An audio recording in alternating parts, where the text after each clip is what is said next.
You unlock this door with the key of imagination. Beyond it is another dimension. A dimension of sound. A dimension of sight. A dimension of mind. You're moving into a land of both shadow and substance. Of things and ideas. You've just crossed over into the Twilight Zone. Hello. Happy Thursday. Can't believe it's already over. Dear Lordy. This day was both long and short. Oh my goodness. Hope you all are doing well. Having a good day. A thirsty Thursday, or a regular Thursday. Whatever you prefer. I've been thinking about stream all day. Wondering, questioning, just ever so slightly, if we continue with Faith or we drop it and go to another game. I feel like today's going to be a shorter stream. And my train of thought just flew out the window. That's one reason why it might be a shorter stream today. But I figure we either buckle down, right, and say 100% we're beating Faith. If we have to look up the solution to this puzzle, so be it. We'll do it. So help me, Faith, and that cross that I throw up in everybody's face. We'll do it. Because I feel like the remainder of Chapter 2 that we have, and then Chapter 3, would be enough for a short stream. Hey, Brandon. Welcome. How are you doing today? You won't say anything if you snoop? Well, I appreciate that. I am not above snooping. Although I'm also going to be tackling this puzzle with not, 8 p.m. brain after work and stream. So I feel like we at least have a better probability of me understanding what's going on. How are you doing today, Brandon? Happy Thursday. And, y'all, if you aren't following Brandon, please do so. They are a wonderful, wonderful individual who does music on stream and has been seen playing Pokemon at least once. I don't know if they were recently or not, because the new shout out thing doesn't tell me anything about you as long as I'm following you. So I follow you, so I get no information. Thanks, Twitch. Doing well, glad it's Thursday. Excellent to hear. Yeah, I'm looking forward to this week to be over. I'm considering you need all the info. Sweet. Oh, by the way, I think I've forgotten, how are your 100 songs before the end of the year going? How's that? What song are you up to? Pardon me for forgetting.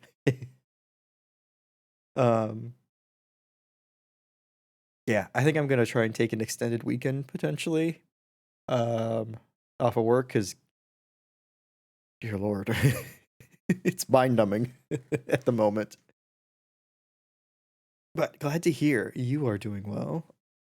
And yeah. Well, you've been writing off stream too. You have 42 left. Hell yes, Brandon. Oh man.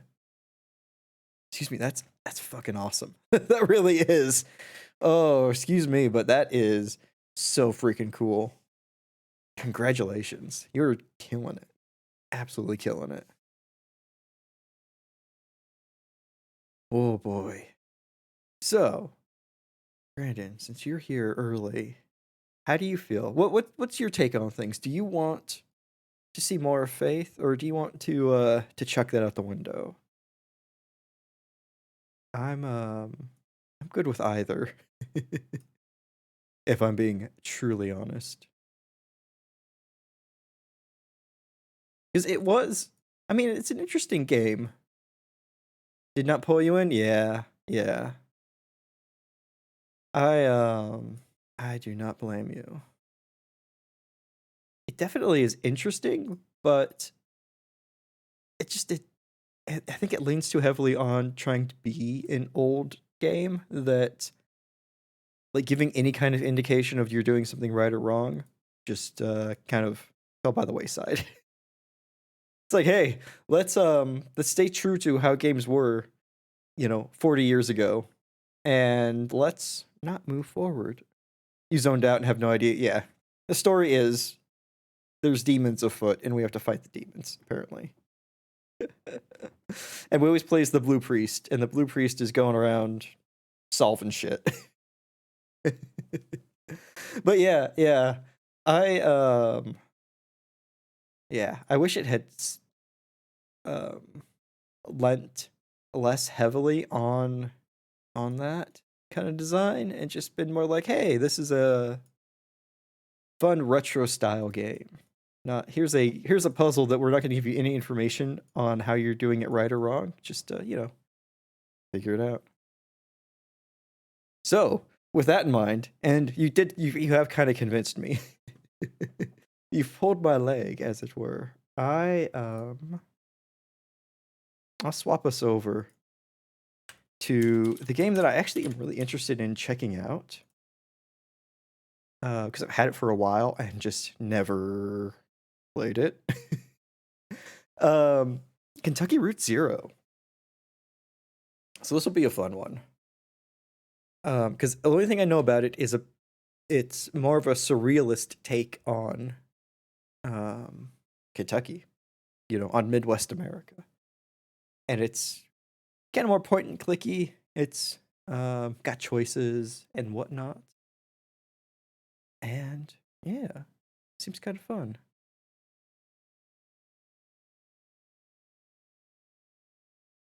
Yeah. I think I'll jump into that a little early. Maybe, ooh, dang it. Maybe jump into that right now. See if I can get it running. And swip over here. Where's the game? Yeah, game capture. Ooh, speedy. So speedy. Yeah, got it. So smooth and speedy. I knew I was going to play this game. I could have preempted something. Like had a source of ready for it, but that's too much forethought for me. Ooh, slot to load. Well, let's start with a notebook because there's nothing there. Cool. Act 1. Yeah. So, I think we'll be just doing in one act today. See if I can get my act together for one. And complete that today. Audio seems all right so far. There's not been much to base that on. But yeah, feel free, grab a beverage, get cozy, and let's see where the heck Kentucky takes us.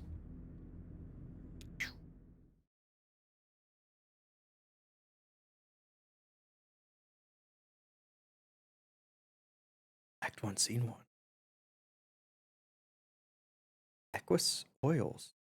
Oh.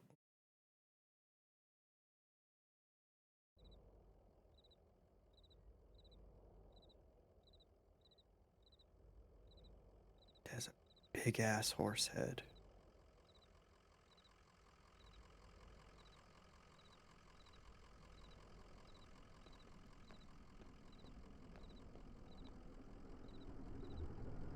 Oh. Doggy. An old hound in a straw hat. Both have seen better days.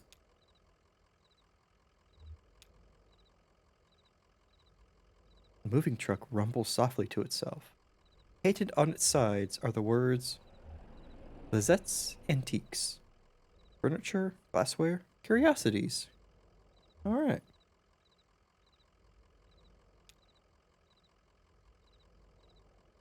How's that sound? For y'all. It seems... there's pretty much just the rumbling of the truck, but Seems pretty quiet. Ooh, what was that? Oh, that's so cool. My marker's like a horseshoe range. Yeah, go there. If it's just atmosphere, sounds good. Awesome.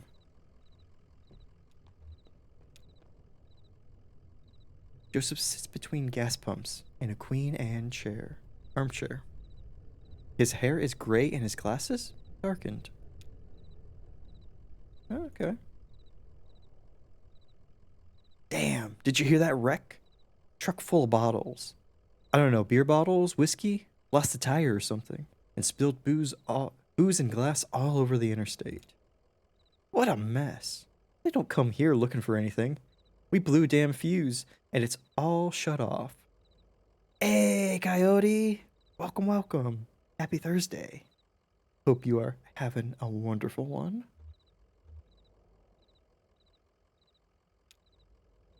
Did I hear a dog? What's your dog's name? His name is Homer. Her name is Blue. Just some dog. Oh, no. I thought this is what I was saying to him. It's like, his name is Homer. Her name is Blue. Just some dog. I don't know his name. It's like, wait, what? I like Blue. Good old Blue. Blue sounds like a sweet old hound. I used to know a dog like that. Hey, here's some jerky for Blue. I made it myself. Didn't turn out too well, but I bet a dog will eat it. Getting late, right? I can feel the sun on my neck. I bet it's just a few feet off the horizon. See, I've been driving all evening looking for 5 Dogwood Drive. I've got a delivery to make on Dogwood, but I'd rather watch the sunset. I mean, the sunset does sound nice. Hey, Merriment, welcome, welcome. Good to see you. Yeah, yeah. We, you know, made an executive decision. We lost our faith in faith. Decided to start up Kentucky Route Zero today. I'm thinking it's going to be a little bit of a shorter stream today, but I feel like we should be able to get Act 1 in. That'll be fun. This is our dog Blue. That's so far the only choice we've made. I'd rather watch the sunset. I do want to watch the sunset. Yeah, it's the truth. You have to stop and breathe in that road. I bet while you're out driving, you let your eyes wander up the tree line, and you just, well, I bet you're more of a poet than old Joseph. You like poetry? Oh, I just like to listen to the TV. I used to do a lot of poetry on the computer, but I don't have the ear for it lately. Oof, I get that. Listen, you and Blue would have been driving up and down 65 all night. Dogwood Drive is on the other side of... Well, to get there, you've got to take the Zero. The Zero is a tough route to find, but you can use my computer to look up directions. You'll have to head down into the basement and reset the circuit breaker first. I'll be happy to have those whining lights back up anyway. It's damn too quiet out here. Or it's too damn quiet. The basement door is back there in the office. Appreciate your help, friend. Oh, and here, take this lamp. It gets dark. Look, yeah, we got a lamp. Yeah, run.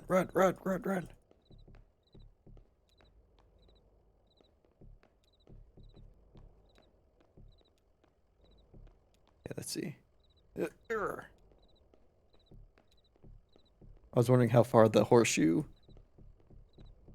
animates from. Looks like it's kind of a fixed distance. That's cool, though. Yeah.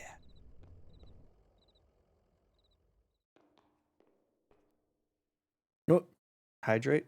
Are you playing along at home, Brandon, as well? Like last time?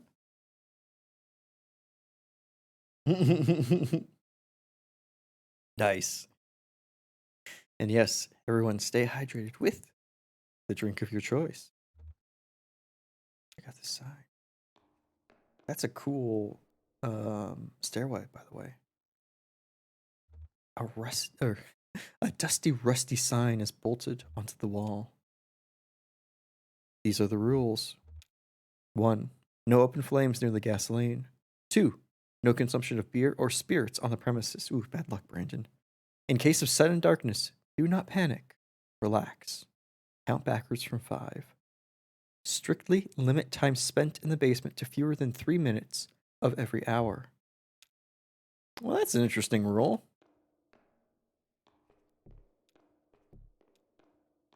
And what if I were to...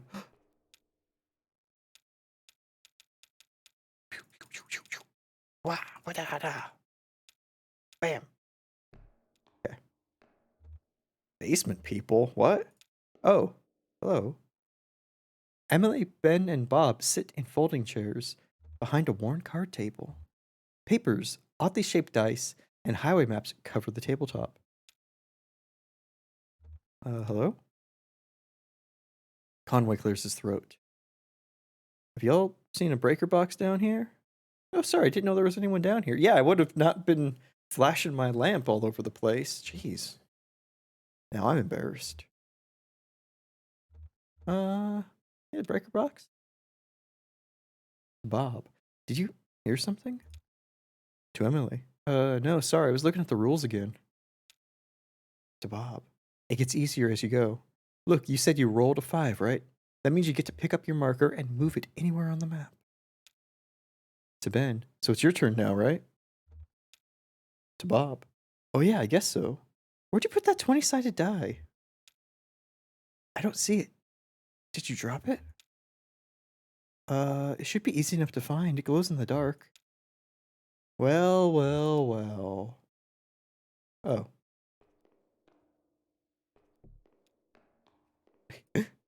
Hey, Dolph. Welcome, welcome. Happy Thursday. I thought doing that would make it super obvious. Oh shit, I'm going down the ladder apparently to find the die. Oh. Yeah. What's this sign say? A dusty, rusty sign is bolted to the wall. These are the rules. No open flames, but yeah. Wait, what?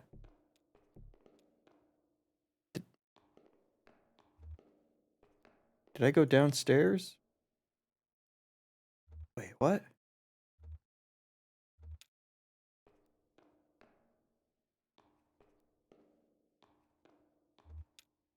Oh, I guess I went nowhere. I was so confused. Oh, hey, grab game piece. Conway picks up the glowing 20-sided die and inspects it. The number 5 is facing up. It's just a small piece of plastic, but it has a reassuring, almost comforting weight. You feel filled with determination as you hold it in your hand. Places the object in his jacket pocket. A fine place for it, Conway. Okay, no monsters, we're good.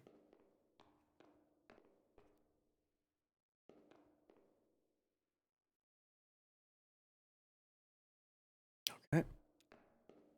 Whoa. Table people. Folding chairs are arranged a worn card table. The chairs are empty, and the surface of the table is bare. Conway keeps the 20-sided die, or places it on the table, keeps it in his pocket, and walks away. No, give it to the people. It's the people's die. Just because they're out of joint in time doesn't mean they don't get to play their games, Conway. Jeez. Whoa, there's a whole ass horse down here. Well, and a horse ass as well. Huh.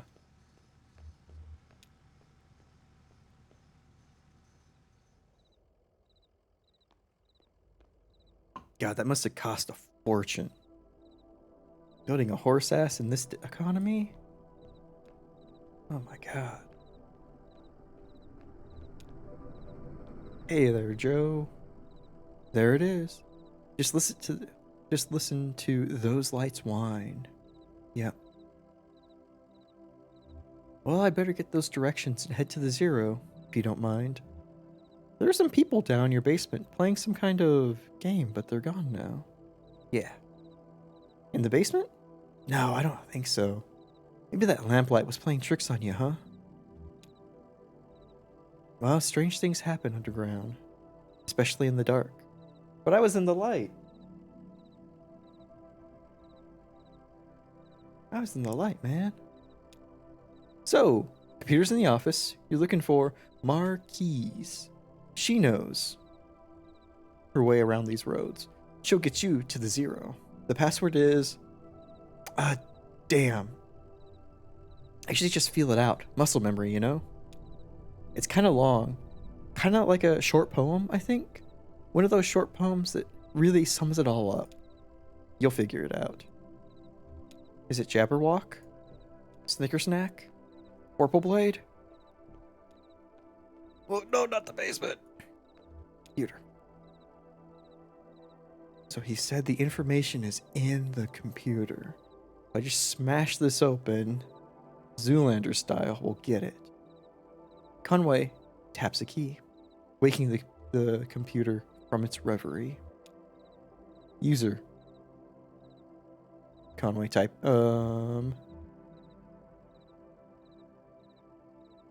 Joseph. Password. Wheels slide loose. Stairs drop away. The stars drop away. I talk and listen to him talking.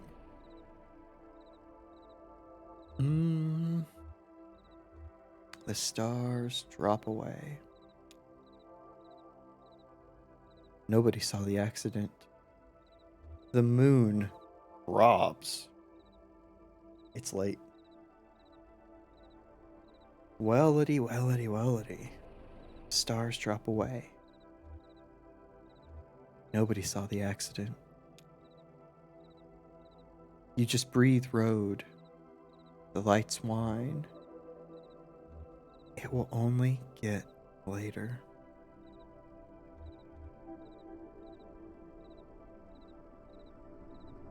The just in this one makes me hesitate to use it. I'd like it more if it didn't have that just. Nobody saw the accident. The lights whine. Ooh, that's kind of nice. That makes me think of sirens. So it's stars drop away. Nobody saw the accident, but then you see or you hear the lights and the sirens. Or will only get later. Lights whine. Password accepted. Were all of those choices the middle choice, I think? Oops. Joseph. Shouting. How's it going in there? Figure it all out? Sure. Sure you are. Messages. Address book. Games. Ooh. You got games on your computer, sir? Let's check out this address book. If I can get this information first, I think we're good. Yeah, Marquise. I know I want to do games so much. This guy's all right. Anyone who's got games on their computer, you can trust them. Marquise residence. 100 Macondo Lane. Head northeast on 65 and turn left as soon as you see that ugly tree that's always on fire. Look for the barn at the base of the mountain there. Can't miss it. Okay. Got it? Out there on Macondo somewhere, right? Yeah, that's it. Hey, look. While you were down there, I loaded that old TV of mine into your truck. I borrowed that thing from Weaver Marquise a number of years ago. And now that power is all weird over here, I can't pick up anything but static and public access anyway. Shit. Oh. The oddness that is public access. Directions before Google Maps. Yeah, exactly. She was always more of a reader, but maybe she'd want it back at home. It's a nice TV. Check out.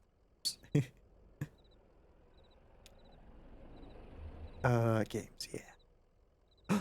Games is not real. Oh, man. Well, fine. Games isn't real, then I'm out of this town. Jeez. Yeah, it's even before MapQuest, right? Got anything to say, Joseph?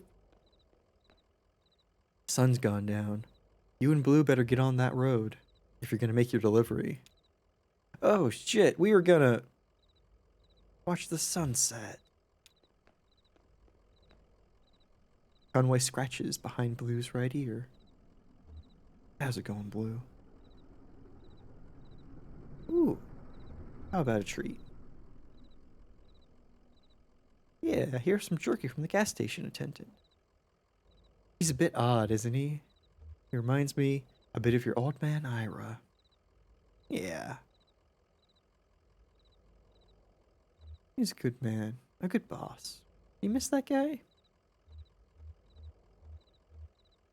Good boss. Whoops. What do you think of this place? It's odd. I never really noticed it driving by. Seems like they're really on the rocks.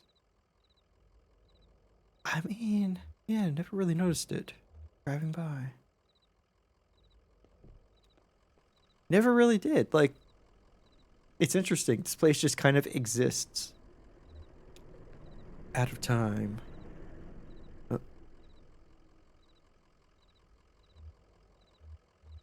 Slows down a bit? Oh. Conway is ready to leave. Gotcha.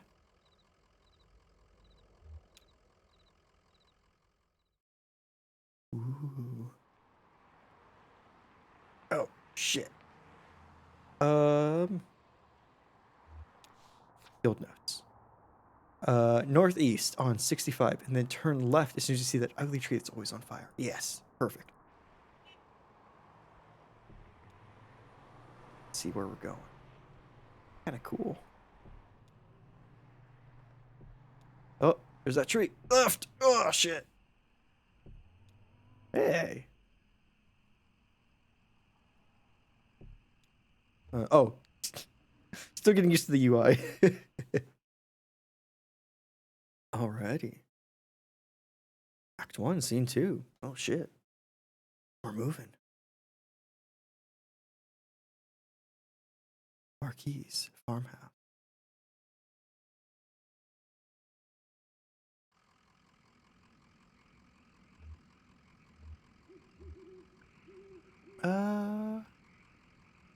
It's a great stream. Yeah. Super. Yeah, 20 minutes of gameplay. I think we're good for the day. Yeah. Blue. Pretty dark out here, huh? So I guess we just head up the hill here. The farmhouse is up the hill a bit. Keep an eye on the truck, all right? Whoa. Who was that? Who walked in front of the camera? Wait, do I have her TV? A street lamp lights the base of a dusty path leading up the hill. Yeah, yeah.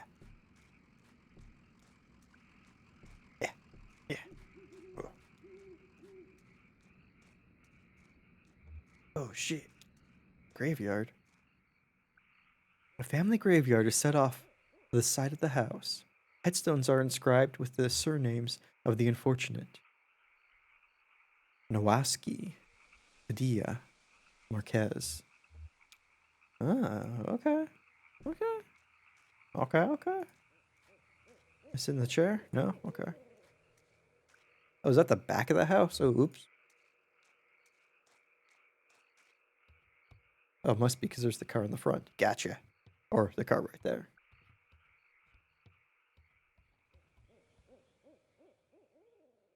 Uh, Light switch?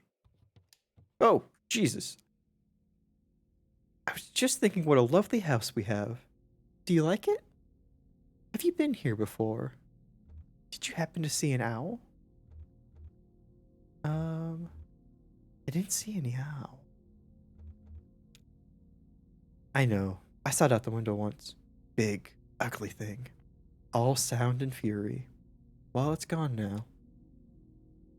There used to be another house here. We had it destroyed, and we built this one. It was very expensive, and we got quite underwater. What do you do for work?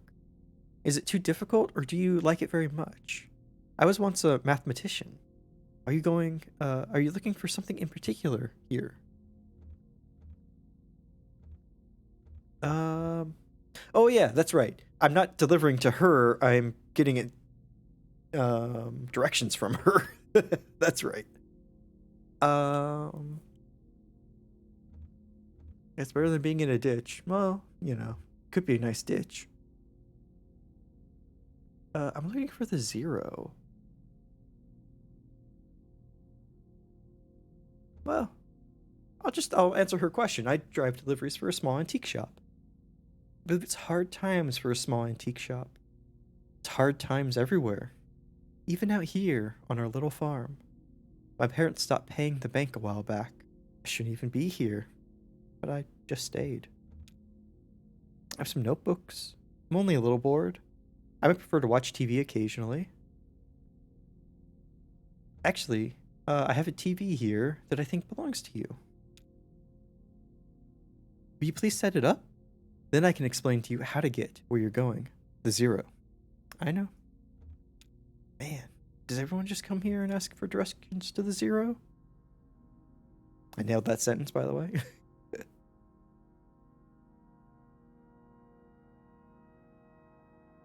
Ooh.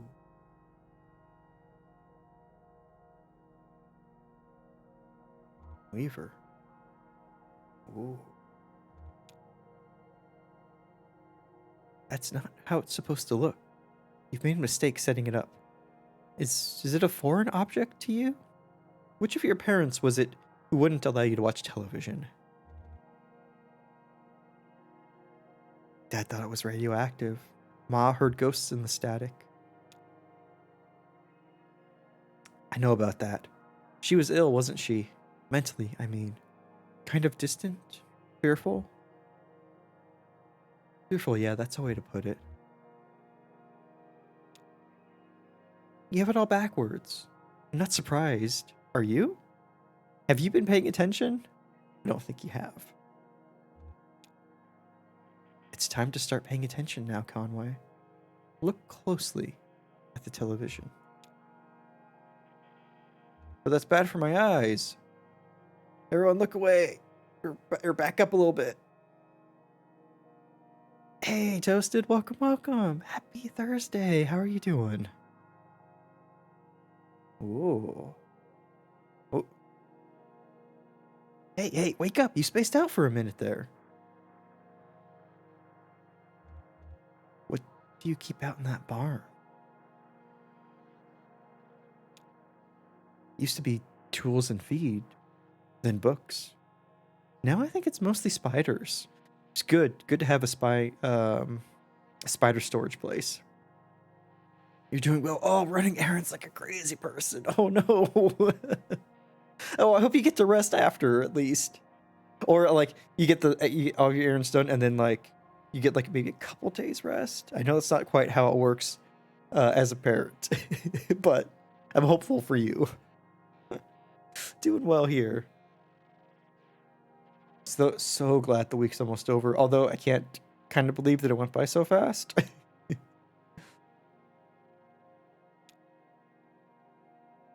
That TV is picking up the wrong signal.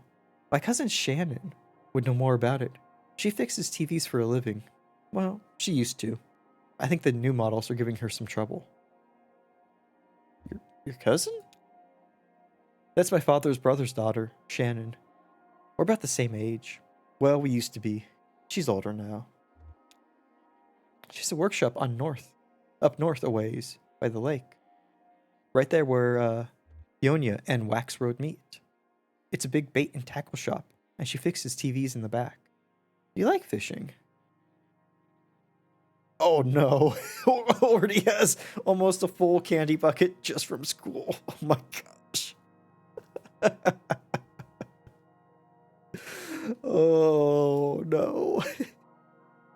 There's gonna be some hyperactivity at your place in the maybe immediate future I can see.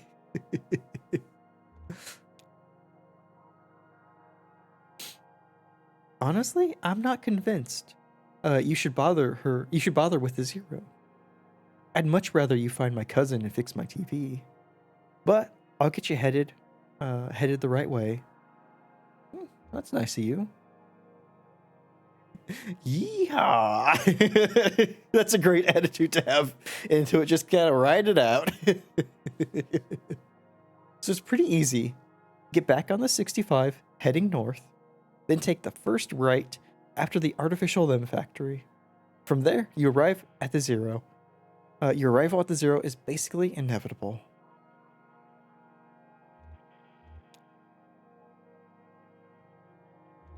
Yeah, and yes, Mary's right. We'll tell your story and add ninjas to it. Nice to know you, Conway. Keep your eyes open, especially in the dark. Oh, I can't scroll back up. She's a workshop north by lake on Peonia and Wax. Gotcha. I might try and find her cousin. Because, I mean, if she's cooped up here, she needs TV. Not public access. And static. That's no fun.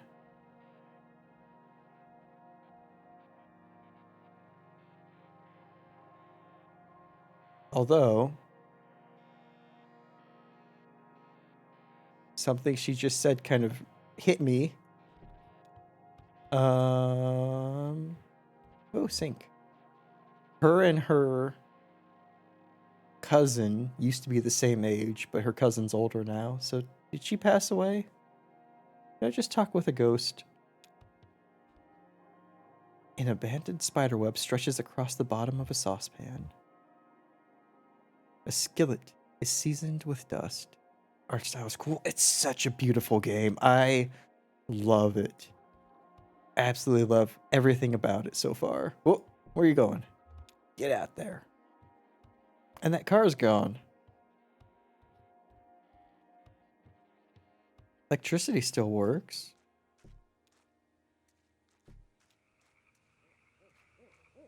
That truck's still here. Okay. But that car's gone.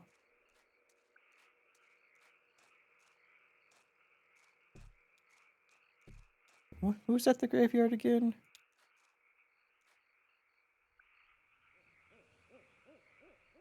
So, Marquez, is that her? She did die. I know, she's just living there. But she's got a TV now. So, hey, we did her a solid.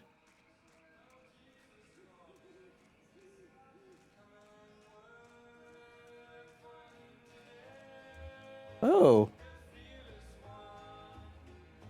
Hello, bluegrass people.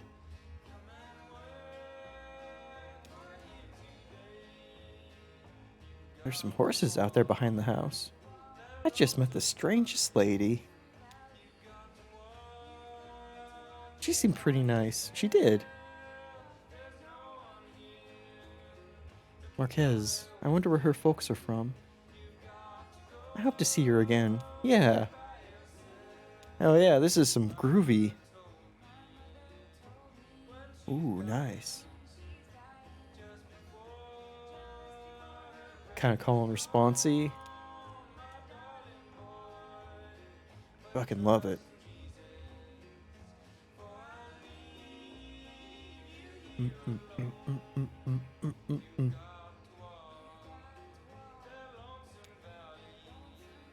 Oh. Well, that was neat and also a tiny bit terrifying.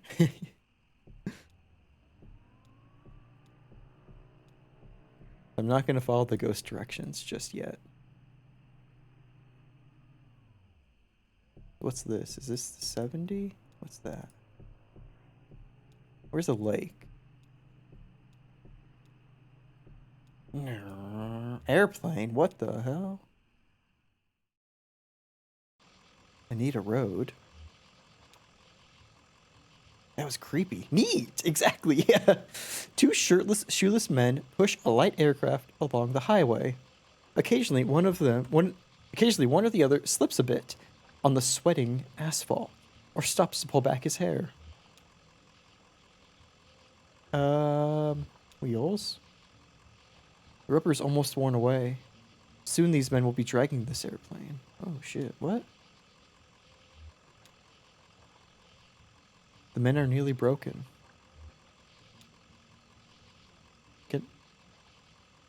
What?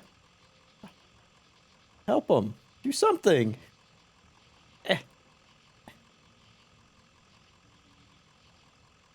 Shit. Okay. Well, good luck, fellas.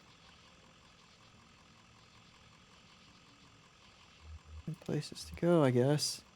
Have fun. I hope your plane gets to where it's going.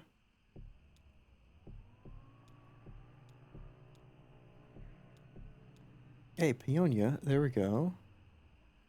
Rocky Hill Estate. Oh, wait, no, that's Rocky Hill. Yeah.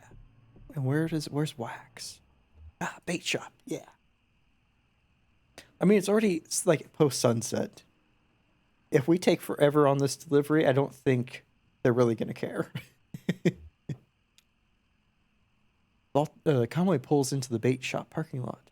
Vaulted above the road on a thin steel bar, a handwritten sign reads, "Live bait. Minnows small and also large for stripers. Night crawlers, chips and beer." A green flyer hangs loosely from a bit of masking tape at eye level. To the shop's right, a dirt parking lot sprawls unevenly into the grass, then eventually trees. The bait shop is open. Let's read the flyer. Computer printed type in a bold font surrounds a clip art illustration of a TV set. The TV has eyes, arms, and legs. Its shoulders are slouched. On the screen is a cartoon expression of exhausted nausea. A hot water bottle rests against its wire antenna. TV repair. No model too old. Inquire within. We do not sell digital converter boxes. Stop asking, please. How many times do I have to tell you people? No digital converter boxes. It's done. I've tried it. I'm out of that business now. Just please respect it. Enter the bait shop. Narrow aisles crowded with lures, reels, rods, and snacks. Ooh. Divide the shop lengthwise. Let's visit the snack aisle, please. From the entrance to the cashier's counter, the left wall is lined with churning tanks of water. Yeah, kids these days in their digital boxes, yeah. It's getting ridiculous at this point. You can't have like an analog box. Like, please inquire about my analog box, please. I'll do anything with them. You can, make them tell time or turn them into a VCR.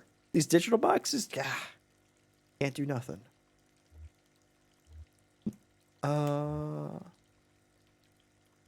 Let's look into the tanks. The 3 metal tanks aren't labeled, and the water is too agitated to get a clear idea of what's inside each one. The contents of the first tank are vaguely gray. The second is muddy pink. The third is clear, but shiny silver flecks occasionally flash along its surface. Can we just stick our hands in the first and the third and our face in the second? Can't we do that? I mean, like, if we're going all in, might as well. What's a digital converter box? Isn't that, I think that's for like a cable signal, right? Like, that was like a big deal. I seem to remember, like, was it 2010 or was it earlier than that? Coax to RCA, yeah. Yeah, and I feel like there's like a big switch to digital signal for some coax that, like, it was a huge deal. Like, we had like our cable provider was like sending stuff to us for that. And like, yeah, there was talk about it breaking older, or not breaking, but being unusable at older sets, if I'm remembering correctly. But I think that's what it is. Yeah. And yeah, back in my day, we didn't need no digital converter boxes. Our cable was analog, it was black and white, and you couldn't tell what anything was going on, but we loved it. We didn't complain. Even though, as I'm describing it, I'm mentioning all the awful things about it. You try to get out, you bundle your phones with it, exactly. You know, a mobile digital converter. What would you need that for? I don't know, but you know, if you bundle it in, you get $10 off a month. Seems like a good deal. Let's just go whole hog on the second one. Or no. Muddy pink. That sounds bad, like piranha. Like piranha bad. I want to see what's in the silver one, because that's going to be bad as well. A whole $10? Wow, you know, that's how they get you. Eventually, they just send enough crap to you that your home becomes a warehouse for them, and you get, you know, $15 off a month. If you're lucky. Silver sounds less icky than pink. It sure does.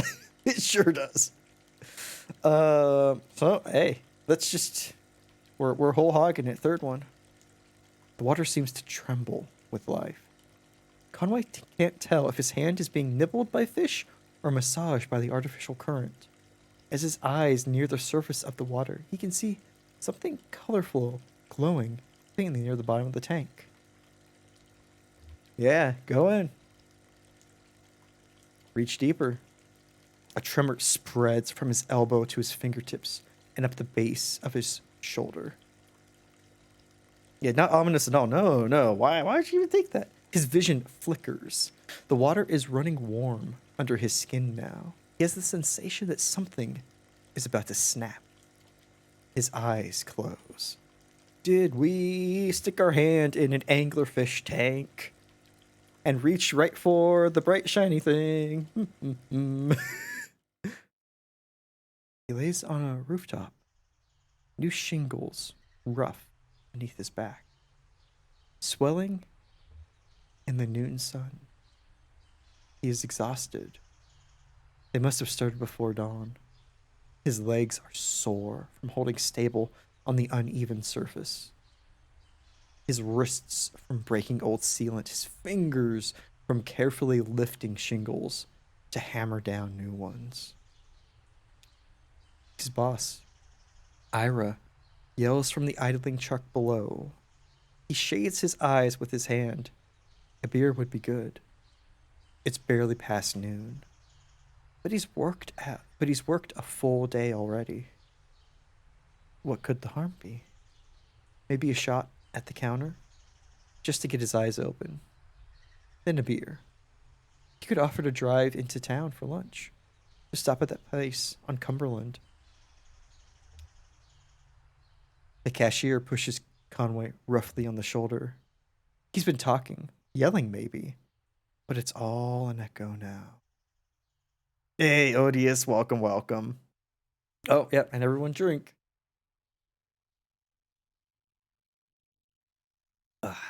Happy Thursday, Odious. Hope you are having a good one. And yes, rip faith. We have lost our faith and we have traveled to Kentucky. I really like that, though. That was a really neat scene. Really neat way to do a memory. Conway looks up, his neck stiff with pain, his right palm still tingling. The cashier points to the tank, then above it to a few holes torn into the wall, nail holes from which an electric sign has become dislodged and fallen into the water. He helps Conway to his feet and looks at him pitifully. Then he returns to the cash register.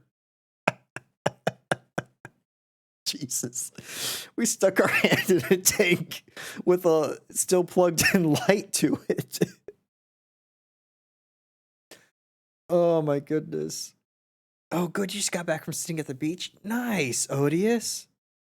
Oh, that sounds awesome. I hope it was super relaxing for you.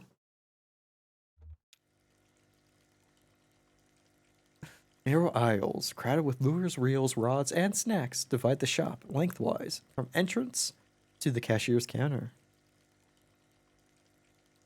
So we basically, reached for a still plugged in light.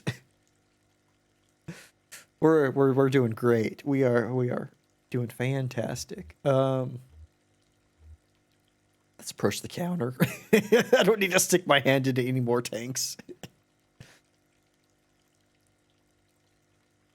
A wiry cashier stands behind the register, preoccupied. With the Sudoku puzzle. Ask about, Shannon Marquise's workshop.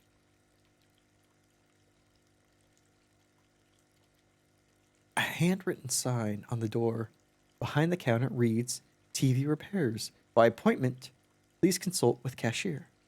The cashier knocks a few times on the door and waits, occasionally glancing at his puzzle.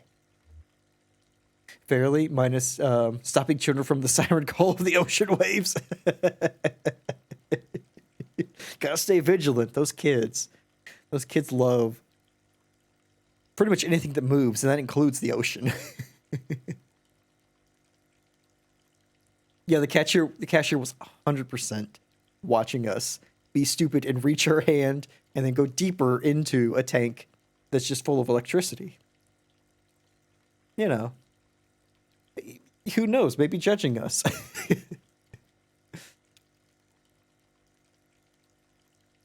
After a few moments with no answer, he notices a smaller note written on the sign, reads it, then points it out to Conway. Read the note, yeah. Tub of electricity, yep.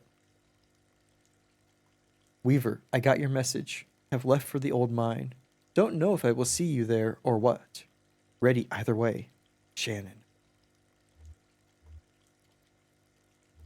I mean, what's a day without getting our daily dose of electricity in? Electrolytes, vitamin D, electricity, part of the major food groups. Yeah, let's walk away. Old mine. I don't know where that is. Let's leave the shop. Yeah. Let's drive away.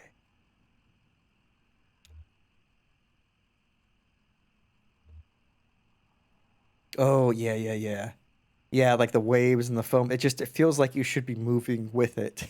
It really does. Let's leave this place and let's see where that old mine is. Oop.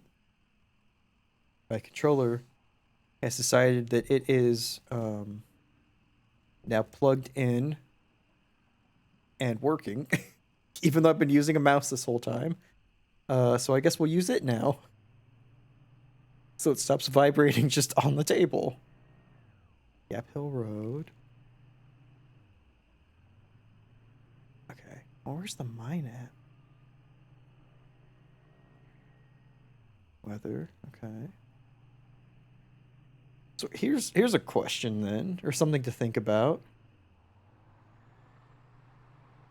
Why did we have to ask a seemingly dead woman about how to get to the zero? Is that like the, River Styx? Where you have to get information from the dead in order to get through? A creek runs alongside the highway and then turns toward a dirty brick building. A grinding drone from within the building is faintly audible from the interstate. Floodlights on the lawn illuminate smokestacks.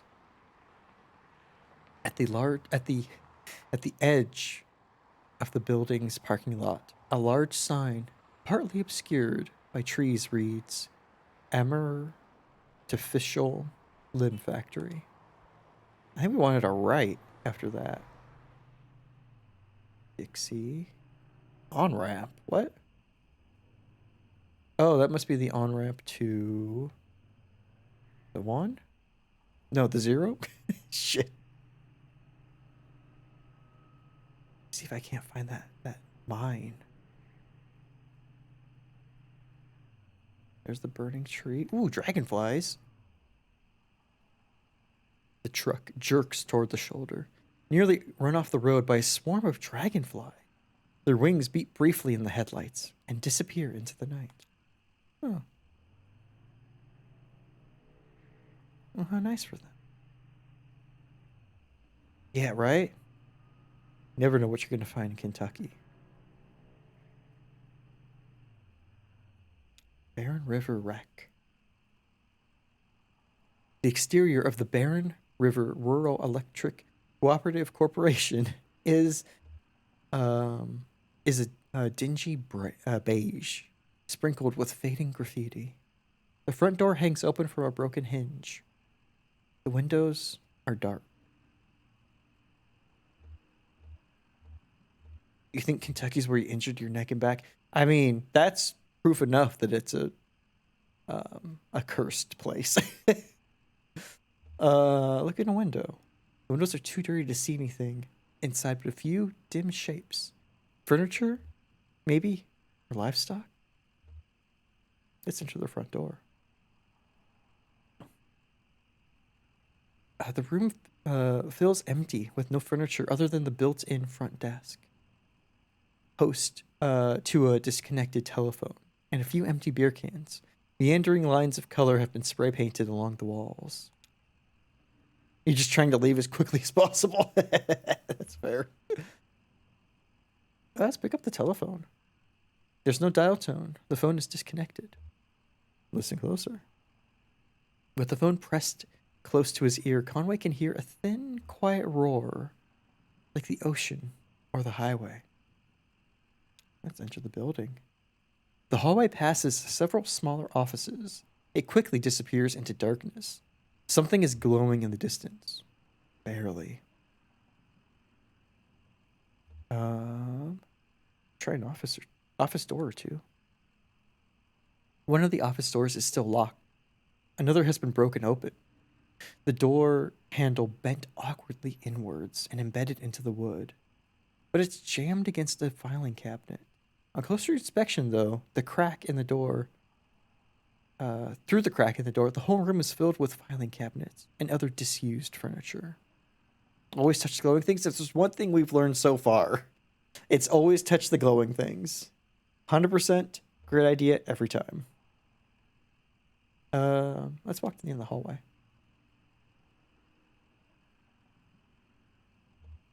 The door at the far end of the hallway is tightly closed, but a warm glow bleeds from its edges. Let's open the door. The handle is loose and the door swings easily. The hallway fills with warm light and the smells of smoke and coffee. About a dozen men and women sit around a campfire in the middle of a large room. Cubicle walls have been cut into pieces, some leaning up against the walls, and some arranged into stacks of firewood. I mean, Otis, that's our plan. Are you saying there's something wrong with our plan? One of the women waves to Conway and offers him an empty chair. It's missing wheels, but it's comfortable and easily adjustable to his height. Someone takes a pot from above the fire and pours coffee into the styrofoam cup. Conway accepts it, and they all return to watching the fire. Well, that was peaceful. I like that. Oh, can't go down there. Where's this mine at? There's a diner. Ooh. Let's grab some grub. The diner doesn't appear to have a name. A vinyl banner slung above the door simply reads 24 hours. It only has one window, behind which the blinds are tightly closed. Try the door. The door swings open easily. A bell rings nearby. The interior of the diner is pitch black. Wait for a moment to adjust to the darkness. A bit of errant light from the nearby highway creeps through the open door, and gradually Conway is able to make out a few figures inside. Two old men in trucker hats sit in a corner booth, with a checkers board set on the table between them. A young woman standing behind the counter in an apron must be a waitress. The cook stares blankly from the kitchen. The door slams shut and the room is dark again. Sit down at the counter, yeah. Hell, we're in the Twilight Zone. We're playing along. Don't question it. He hits his knee on something hard and metallic, winces quietly, and then carefully finds his way to a stool. He places his hand on the counter. Another hand, a young woman's, rests on his. She guides his fingers to a laminated menu. Conway closes his eyes, opens them, maybe closes them again. Impossible to differentiate. Let's get some waffles. Waffles are a safe bet, even at some darkened hole in the wall. Conway squints hopelessly at the menu, searching in the dark for some legible text. He feels a warm hand against his cheek and freezes. Her fingers run across the stubble on his chin. He feels like apologizing. She leans forward, and so does he. Oh my God. That is not the kind of waffles I had in mind, lady. I just want normal waffles. I'm hungry.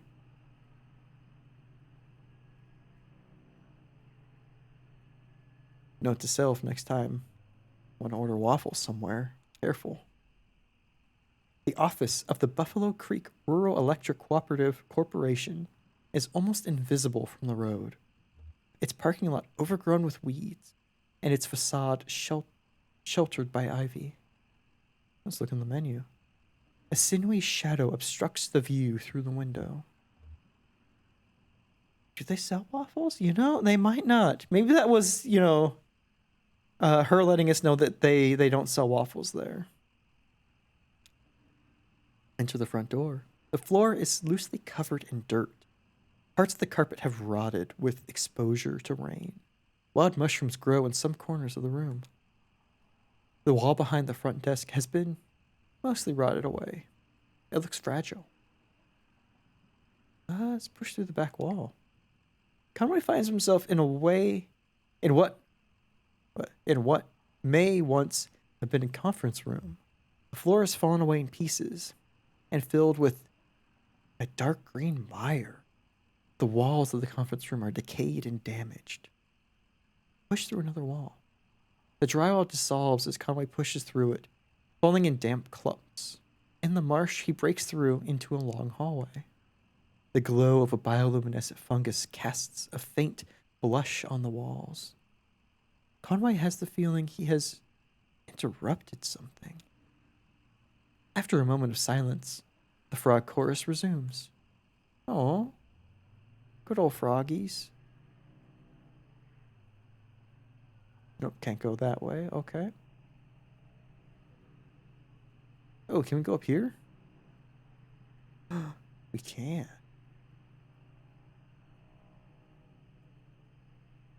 Church. Do I have to? Dam road. Okay. Where's that mine at? Oh, field notes.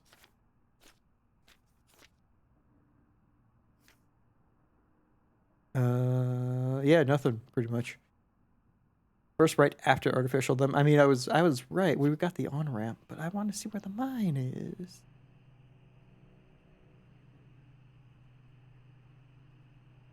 I mean, we haven't run into it yet, so maybe we just go back onto the road. Oh, no, that's the bait shop. That's right. All right, let's hit the 0. Guitar player. Fuck yeah. A young man in gray-stained clothes sits by the side of the road. He's playing a worn guitar. To his left is a blue mug, and to his right is a weathered dog. The dog closes its eyes and pretends to be asleep. The young man strums absently on the guitar, hums tunelessly, and occasionally mumbles a word. I put $1 in the cup. The young man stops playing, pulls the wet dollar bill out of his whiskey, and hands it back to Conway. Shit. Well, we ruined that glass of whiskey.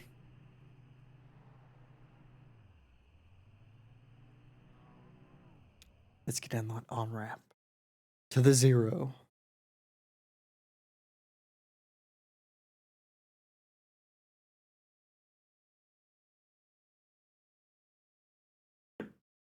Elkhorn Valley.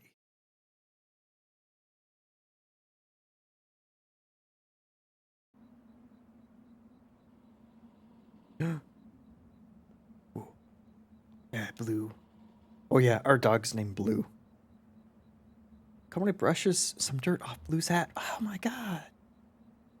Blue, we gotta keep your hat nice and clean.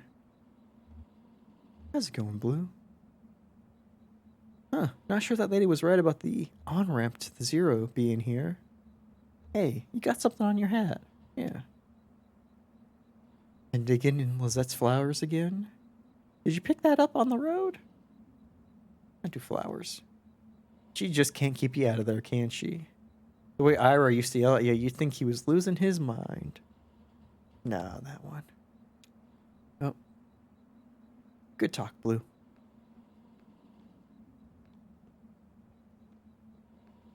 Alright. Let's go to the zero. Go to the absence of something. Oh, geez. Shit, really? Now we're on scene 4? Elkhorn Mine. Oh, hey! Fuck yeah, I made it to the mine. Good thing I would spend all that time looking for it. Shannon speaks into the large brick cell phone held up to her ear. It's $200 for 2 weeks. Yeah, it kind of is an emergency. No, it's fine. I'll figure it out. Yeah, it kind of is an emergency, yeah. Phone inaudible. That's true. I guess he can't kick me out for another week or two. But can I trust him to not just change the locks? Yeah. No, you can't. You gotta play it safe. Phone inaudible. Oh, 1 second.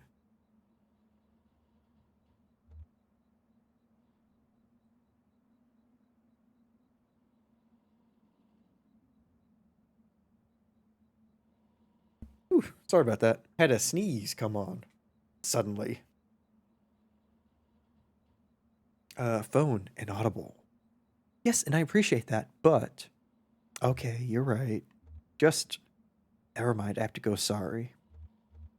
And you go. Yeah, I appreciate that, but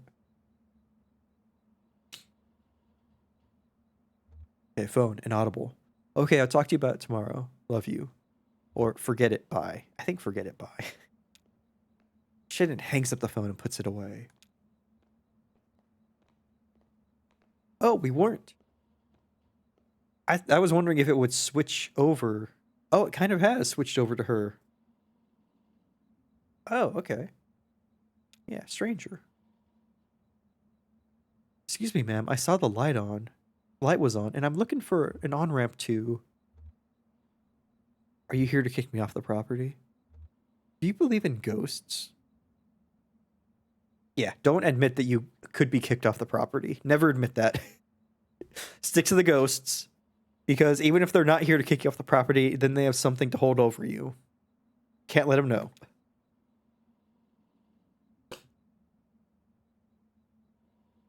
Well, let's see. I do believe in a place. I do believe a place can be haunted. If that's what you mean. What about a person? Can a person be haunted? Always a safe and sane, subject. Always. It at least so there's a couple things. Either the person will be either super interested in the topic and won't want to change it, which helps out if they're here to kick you off the property, or they won't care at all and they'll try and shut it down, which means that they'll just try and end the conversation with you, so they won't kick you out of the property. So either way, win-win. Although if they're super into it, maybe it might be a kind of a lose-win. Sure, I guess a person could. Sometimes I feel haunted myself. Me too. What haunts you is a bit too personal. Oh yeah? Did is that what led you down here? Yes. So I guess this place could be pretty important. Maybe maybe I'm in the right place after all. Here's what it is. I drive deliveries for a shop called Lizette's Antiques. Oh my gosh, excuse me. And I'm trying to finish the job. You're making a delivery to the mine? Yeah, you're making a delivery to the mine. What are you doing here? Oh, no. I have delivery for 5 Dogwood Lane, or Dogwood Drive. And I can't remember ever seeing that address before. Now I heard I need to take a highway called the Zero. So I met this young lady named Weaver Marquez, and she sent me this way. And so here I am. Uncommon kind of place for an on-ramp, but that's what it's been like so far anyway with... What? Weaver Marquez, do you know her? Playing a little metagame since we know that is Shannon. So, you saw her tonight?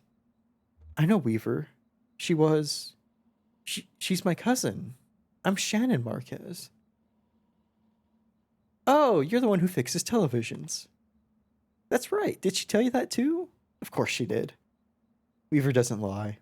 One time when we were younger, she told me my dad had been in a terrible car wreck that was, there was crushed metal everywhere. And we'd be hearing it echo through the house for years, she said. I was very upset, crying, and then my dad walked in the door.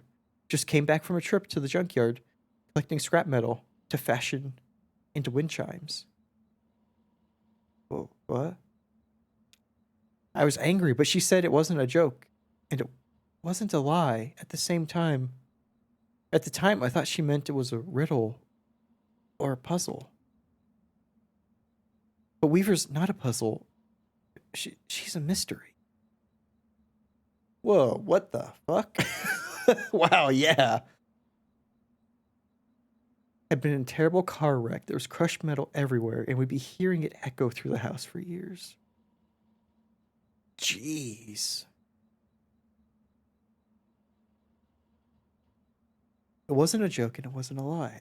That's an interesting way about talking about the junkyard. Unless did that happen in the future? That's uncomfy. So maybe the Zero is down here somewhere. Yeah, let's not pry too much into a complete stranger's life who, you know, we talked to her dead cousin earlier. You know? Maybe it is. Well, I don't mind the company. I've got business down here myself.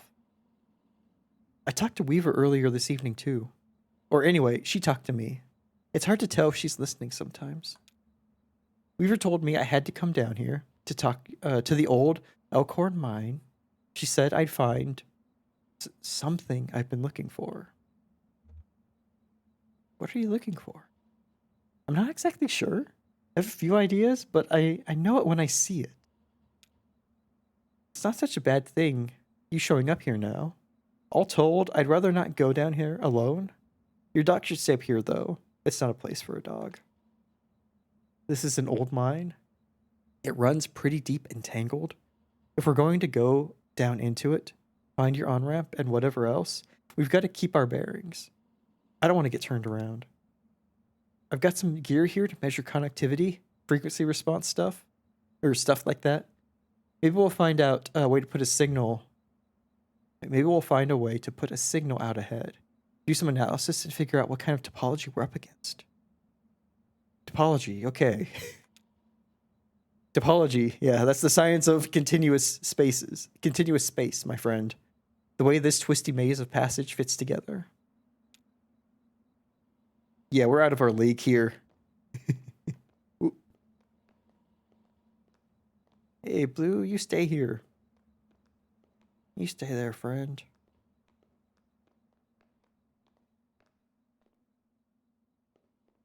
Blue. Gonna stay? Okay. Oh, Blue's coming with us. Ain't helping it. Oh, nope, Blue's not. Hey, PA system. That runs into the mine's PA system. Do you think it still works? I mean, one way to find out. All right, give it a whirl. Conway into the PA. Is anybody down there? How big is this place? Or ... I like the how big is this place? Nothing, Oh, there's no power. Yeah, okay. Even when this old mine was up and running, it was tricky to keep stuff powered. You know, the miners used to have to pay just to run the fans and the lights. Yeah, they got paid these shitty plastic tokens. Coal script. You know? And if you want to run the fans for a bit to clear the air up, well, you have to put a token in. Fucking company money into company town. Jesus Christ. My parents used to work here. So did the Weaver's parents. I guess a lot of folks' parents worked here. Yeah. You know, I could believe it that a coal company would be, a coal mine would be shitty enough to charge them to just get clean air. Like, Jesus. That's rough. Let's see. So let's just head into the mine and see what we see. Or can we power it up? Do we need a PA system? I think we're fine without it. Yeah. No, I definitely feel better getting some readings first. We don't know what it's like down there anymore. Years of seasonal changes and seismic irregularities could have totally reconfigured it. I'm not going in blind, and neither are you. I bet we just have to free up some power for the PA system. Everything is rationed. Here, set up that lamp of yours, and I'll unplug these ceiling lights. Conway clears his throat nervously. Conway tries to think of something clever to say. Fidgets with the change in his pocket, yeah. I heard the speakers back there crackle a little bit. It's on now, right? Try to say something into the mouthpiece. Man, something isn't a phrase. I want to say just something. Okay, I hear you. We need to measure the echo delay time and figure out how deep the tunnels run. Just make some noises into the mouthpiece. Clears his throat, taps the mic piece. I'll do taps.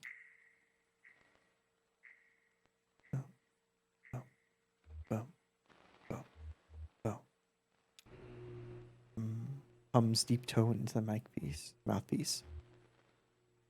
Whistles. Damn, that's a long delay. These tunnels run deep. I bet some of them have ruptured or joined up with the cave system. All right. I set up my spectrum analyzer. So now, just say something into the mouthpiece and we can get a sense for how narrow the mine tunnels are. Don't be shy. Just say anything that comes into your head. Tell me a story about something. Or what did you have for breakfast today? Here's a story. I used to work doing roof repair. Penis! Oh, breakfast. Well, I mean, they don't have to be dissimilar, odious. I thought that's what you were saying. I had breakfast with Lizette. Or here's a story. I used to work doing roof repair. And then I got wasted and killed my boss, is what I think happened. Eggs. He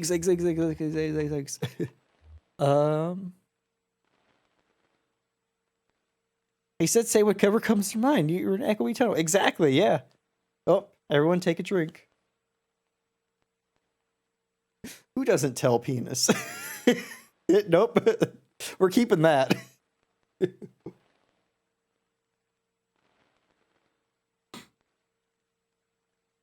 Thank you for the hydrate.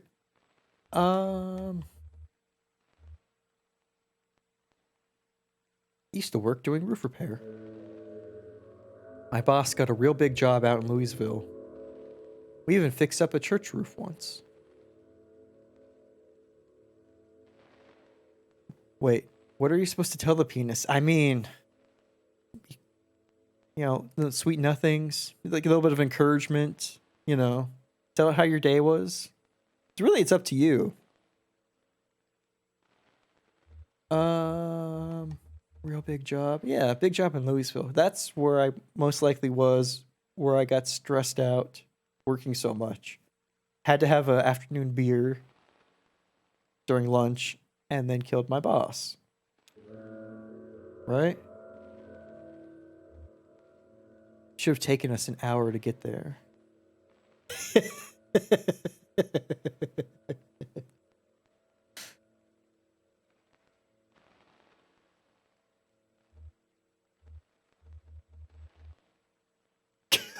God, Toasted, what's that emote? Oh, that's awesome. What?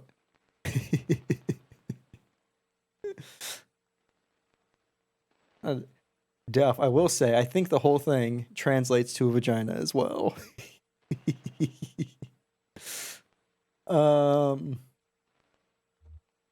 Should have taken us an hour to get there. Project seemed like a big project, but doable. I mean, yeah, and all, but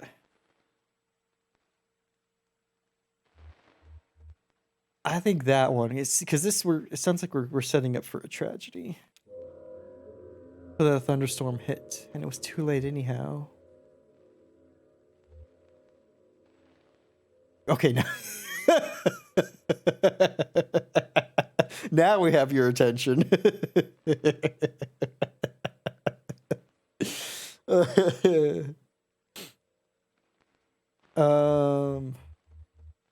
But I was too hungover and we ran late. Yeah. Got it. Looks like the tunnels are pretty cramped. Yeah, low ceilings. Be ready to stoop a bit. You're probably used to it. What are you saying I got bad posture? I mean, I do, but don't even worry about it. Just my shoulders a little bit. One more test. We just need to know if the air is breathable, or if it's too thin, or too dense. Just sit real close to the mouthpiece and breathe. Just, you know, full mouth breathing. I'll measure the resonance. Excuse me. Of your breath with the air in the tunnels. Just try to relax. Try to breathe naturally.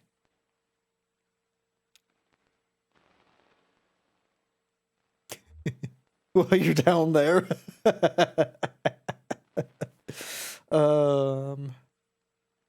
Thinks about the road. Yeah, calmly breathes and thinks about the road.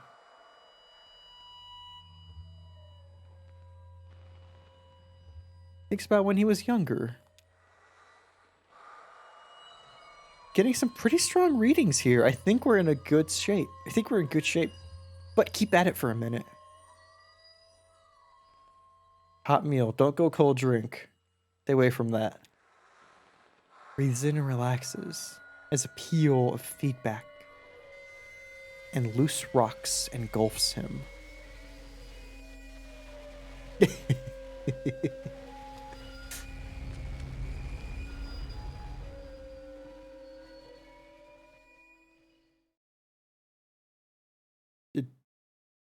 Did we just cause our own cave-in on top of us? Yeah. Did Shannon kill us? Elkhorn Mine. Act 1, Scene 5. Forgot to say that earlier. Jesus, are you alright? What the hell? That's some inner strength, right? You ever meditate so strong that you break down the walls around you? Like the literal walls and not the metaphorical walls you're meant to be breaking down? Our leg is stuck.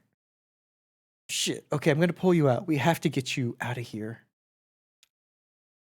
There you go. Okay, are you hurt? Can you put any weight on that leg? It's fine. It's fine. Just try to stand up. Careful. I'm right here. Damn, don't worry. I've got you. That leg is in bad shape. Here, let's get you onto the tram. You're saying meditation. That's true. Go into like the hyperbaric chamber and you just like break shit for what, like a week or something? That feels like a year. Yeah. There you go. Now, let's see if this thing has power. Well, okay. There's some luck, right? We should be able to ride this tram right out one of the auxiliary exits, if there are any. I think there are. What about Weaver? What about Blue? What about my dog? We'll just find the exit, and then we'll figure out what to do from there. That's our first priority. So, a year and 3 days? Yeah, that's it. I mean, I feel like we all know what a year and 3 days feels like after this. This is the start of the goddamn pandemic. We've just been in a huge hyperbaric chamber that is this Earth for 3 years.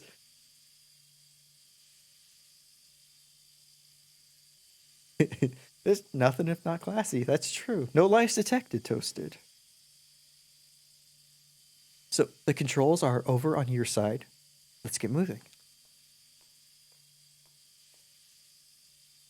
Where's the canary? Ooh. I see a canary cage, but no canary. Ooh. Ooh.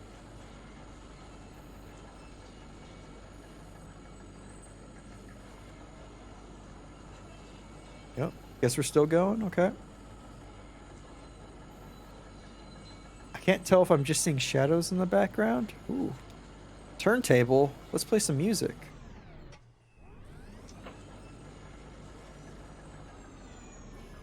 Yeah, God, the canary's already dead. We gotta get out of here. Oh, here we are. This may be hard to believe. It's hard for me to believe myself, but this whole branch was underwater, last I heard. How did that happen? Some careless miner or some unattended machine bored through into an underground lake. Jesus. God. Mining sucks. The water came in pretty fast, and a lot of folks got trapped in the tunnels. I only ever heard parts of how it went from there. Sanitized for the bereaved. You know how these big companies are. But there was gossip too. The trapped miners couldn't get the pumps going because the power was rationed. So they shut all the lights off. But even then, it wasn't enough. Maybe we're already dead. I mean, yeah. Well, it's interesting because we had to ask a ghost for directions. And that feels very like we're finding our way to the afterlife. And we were like, our first stop was at a gas station. And in the gas station's basement, there were 3 people playing games that were there one moment and not there the next. Which I thought might be just like a time displacement thing, which it still could be. But it could also be that we are a ghost traveling through the spirit world of Kentucky to the Route Zero, which being an absolute, an absence of value feels like a going off into the sunset type thing. Where we're going, we don't need roads. I mean, I still appreciate one road, baby. Some kind of direction, but yeah. We'll just get on our flying DeLoreans and everything will be fine. Ghost or no ghost.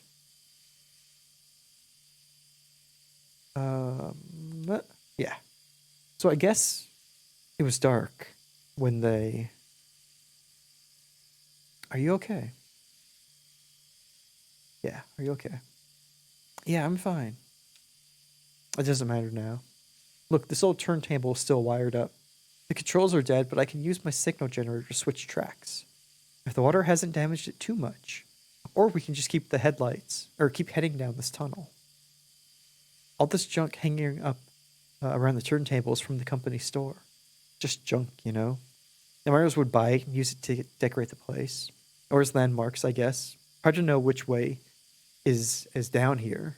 It's also dim and gray. Yeah, Hotel California vibes, definitely. We're checking in, but we're not checking out. Shannon connects 2 clip leads from her signal generator to the turntables electric panel. We're on the track between the animal bones and the rowboat. So, tuning, the pendulum and the casket, the bat feeder and the scarecrow. The pendulum and the casket. Let's go. That's got Poe vibes all over it.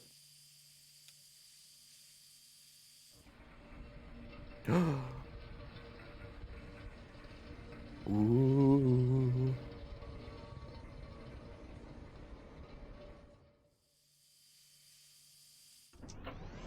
Let's check this out.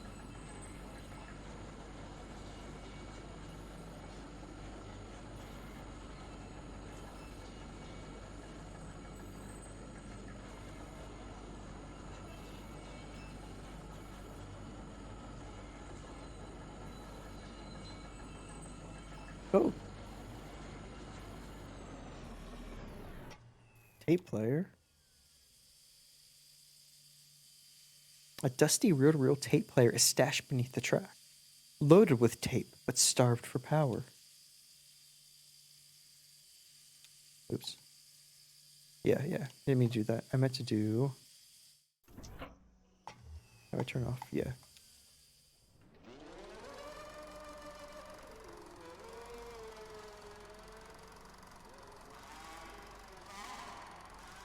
Whoa. Shit. Now that's haunted.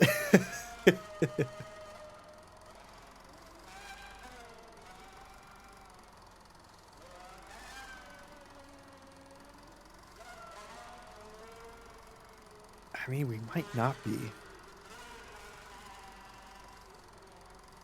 We might not be odious. The interesting thing, and I don't know how much they're going for a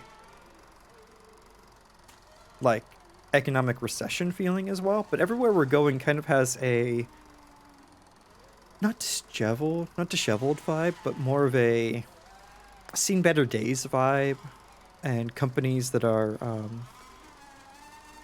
seem to be doing poorly, like the TV repair place, the first gas station we were at, and the farm that basically was... Jesus, what the fuck is that? The farm that basically was, its only resident was a ghost. Not even anyone to pass on the farm to. What? Oh, I didn't know those were still down here. You've been here before? Not this deep. But I know about these tape machines. When this mine was active, a couple of folk music archivists spent time here recording miners' songs. Really academic, ivory tower types. None of the miners really talked to them much. So they stayed at the margins, observed, took notes, and then sometimes they get on a lunch break to sing to their microphones. But I guess the power company got some kind of interest in the project and gave the archivists some coal script tokens to pay the miners with for their songs. Oh, you got a lurk? Oh, awesome. Have a great lurk, Brandon. Stream tomorrow. Oh, yeah. Have a great night. Penis. Oh, my goodness. Have a great one, Brandon. Thanks for stopping by. Hope you have a great night. You need to pass on the farm if you already bought the farm. I mean, it's true. It's true. They bought the farm. And the farm came with a family graveyard as well. So, you know, they bought it like threefold. Did your parents sing? What happened to the archivists? Yeah. Oh, yeah, they sang. They sang in the mine for Colscript tokens. Yeah. I wonder, did the parents get trapped in the underwater thingamabob, leaving her to spend more time with her cousin? Turn around, turn around, turn around.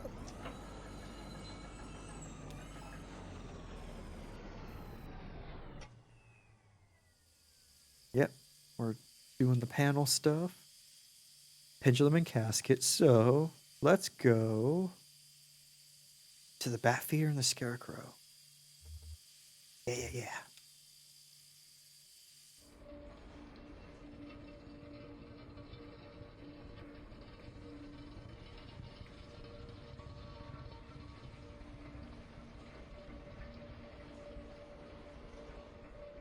Turning.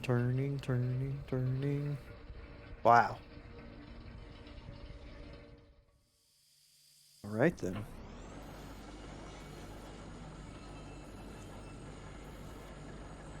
Is that a... Oh, that's a PA system. I was like, are those like records taped to a tree? Oh, broken track. Tracks are all messed up here. This tram isn't going any further. I wonder what's down that tunnel. Well, probably a broken track. And a cave-in. Let's see what's up this way.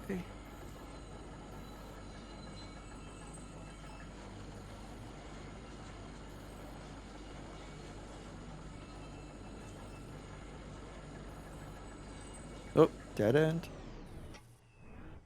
You hear that? Kind of a muffled rumbling. Seems OSHA approved, right? This is totally on the level. Maybe we're near the water? Could be. There was an underground lake here years ago. I guess that's why they stopped digging so abruptly. Alright, so the rowboat and Scarecrow were a bust.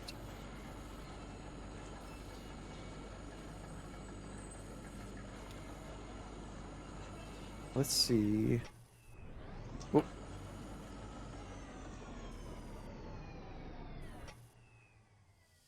Let's see if we can't find the rest. Cheap lakefront property. I mean, you're not wrong. Batfeeder and the Scarecrow, right. So, we go Animal Bones and Rowboat. That would be the track we were initially on. So let's see what that ends with.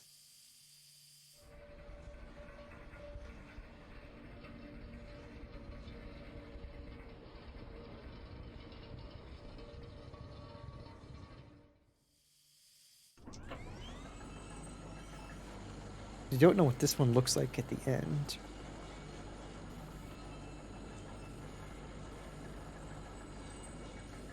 It's promising. We seem to be going up. That's always a good sign.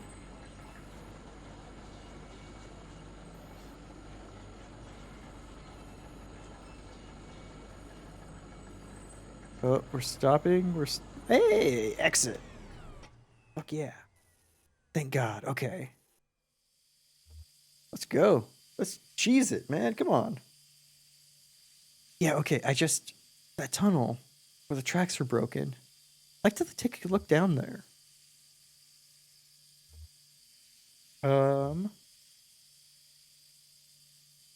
Do whatever you need. I'll just wait for you here. Wait for me here. I'll just go look around. Yeah, Conway.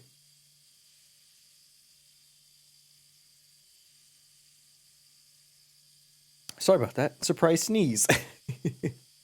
Thanks. I'll be right back. Oh, I guess we can't take the tram down, but we could stay here. Right? Out of purgatory, maybe? Yeah. Oh, birdcage? Paper tag hangs from the birdcage. Canary, 25 tokens. Jesus Christ, they had to pay for each canary they killed. Canary sold at the company store? They also sell respirators? No bones in the cage. The bird must have been set free. Or maybe the cage was cleaned. There are cardinals at the Louisville Zoo. But other birds? Ostriches, eagles, emus? No canaries. Too common? Too small, maybe? They have starlings. Starlings aren't much bigger than canaries. Starlings are assholes.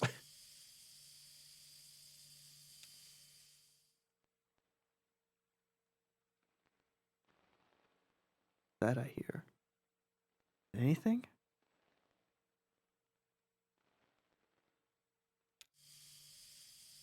Huh. Oh, tape reels.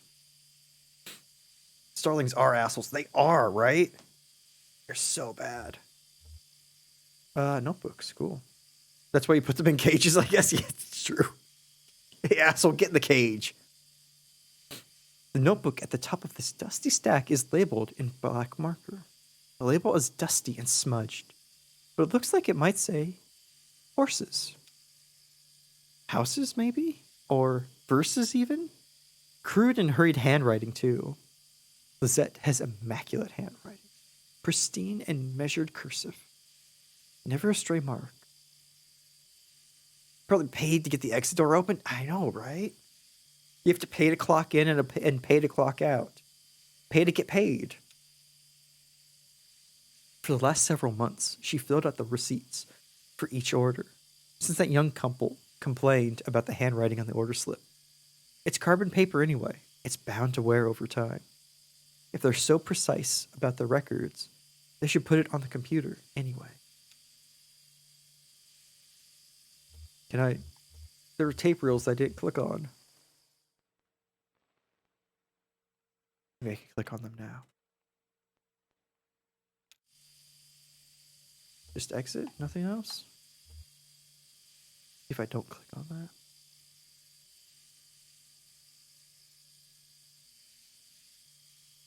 Just turn the lights off one more time. Gotta buy that clock out paper, right? Just like having to buy those blue books. Yes. God.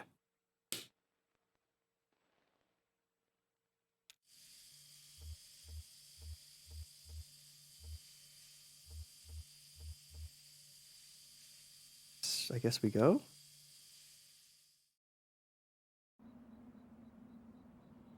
Whoa. Seeing that building move doesn't feel right. Oh.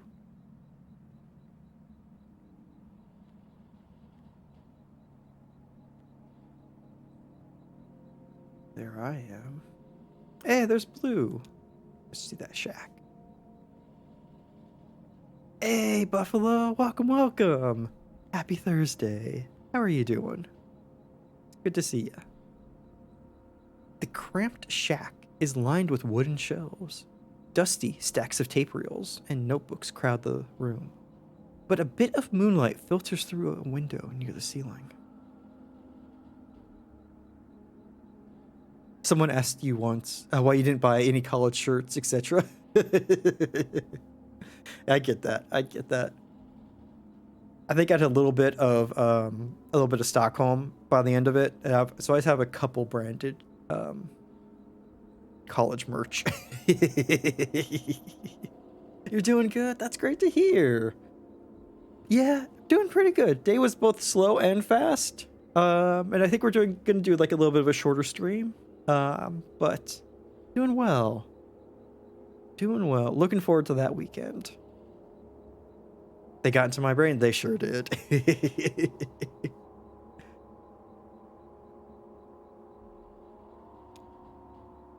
On a small desk in the middle of the room lay 3 notebooks.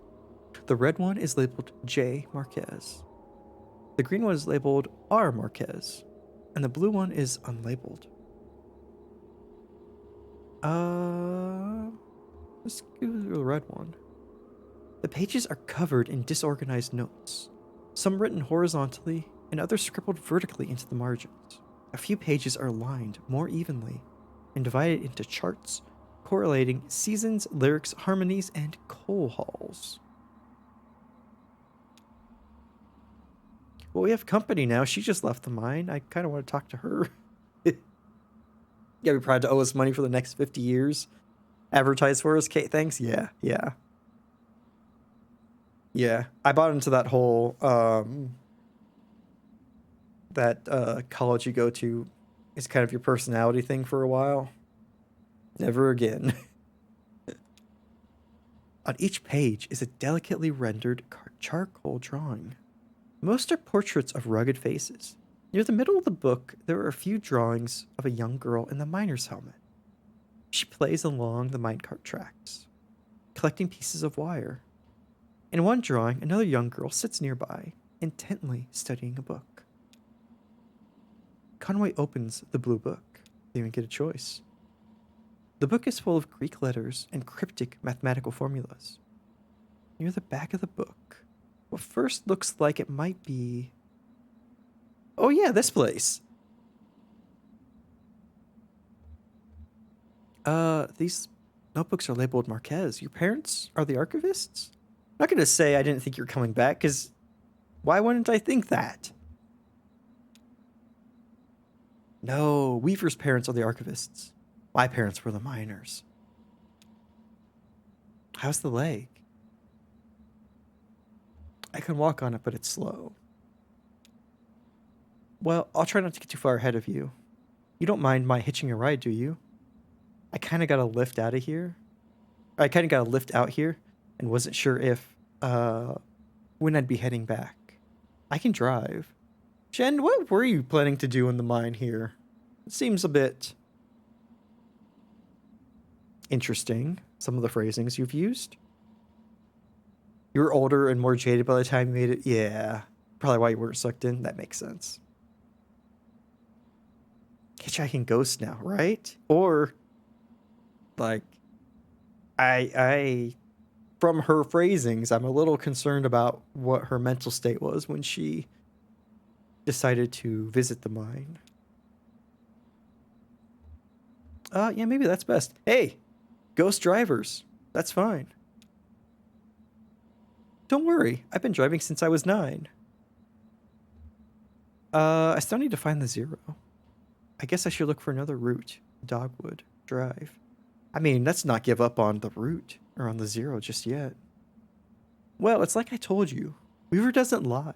If she sent you here to find your on-ramp, this is where you should be looking. Or maybe you just weren't listening closely enough? It's not exactly what she said. I saw Weaver at my workshop. That's up north by Lake Nolan, right at Waxen Peonia. In the back of the bait shop. Pretty glamorous, right? These are the times we live in. She's either up there or back at the farmhouse. Whichever you want to head to first. Just let me know. Sus, right? Yeah. And hey, as long as we got the ghost to drive now, so we're fine. But where are the waffles? I mean, the waffles were a makeout session with the waitress, so, you know. At least that's what it seemed like. You really want waffles now?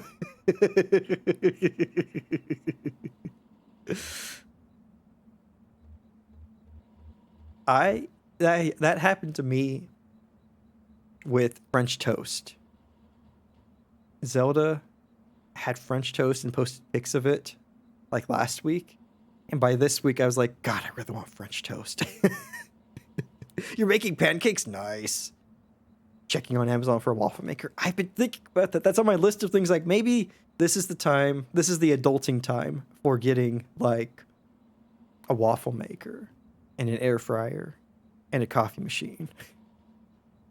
You know, maybe now is the time to start investing in those types of things. You want a giant waffle? Yeah. It was like gymongous Belgium waffles. Hell yeah. Yeah, I 100% support you in this endeavor.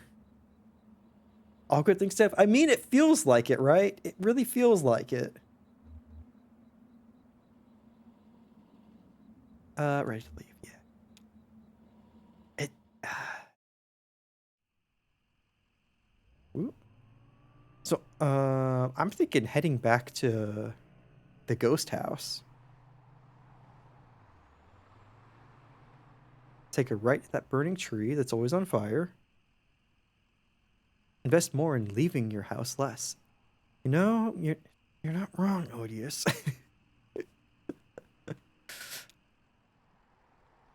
A tall black oak burns on a hill above the road. So this reminds me, not to get a little off topic, of Alice Isn't Dead. I think that's the name of the podcast. Has anyone listened to that? It's by some of the people who did Welcome to Night Vale, and it has similar vibes, although definitely more horror vibes so far than this does. Um, I think it's only like 1 or 2 seasons, but I absolutely loved Alice Isn't Dead. And the Thistle Man. If you've not heard of it, I really liked it. Act 1, Scene 6. It's kind of surreal horror, and it's less lighthearted than Welcome to Night Vale.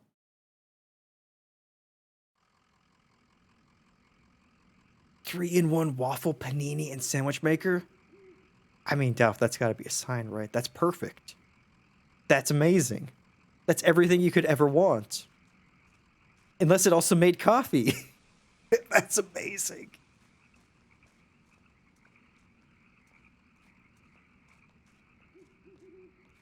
Oh yeah, we have to walk up this huge hill now that I have a a hurt leg.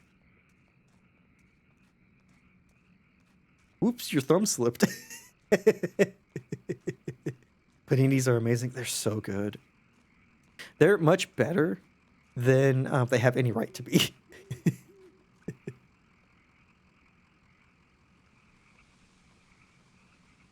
You already have a Keurig coffee covered. Nice, nice. You listen to Cthulhu and Friends.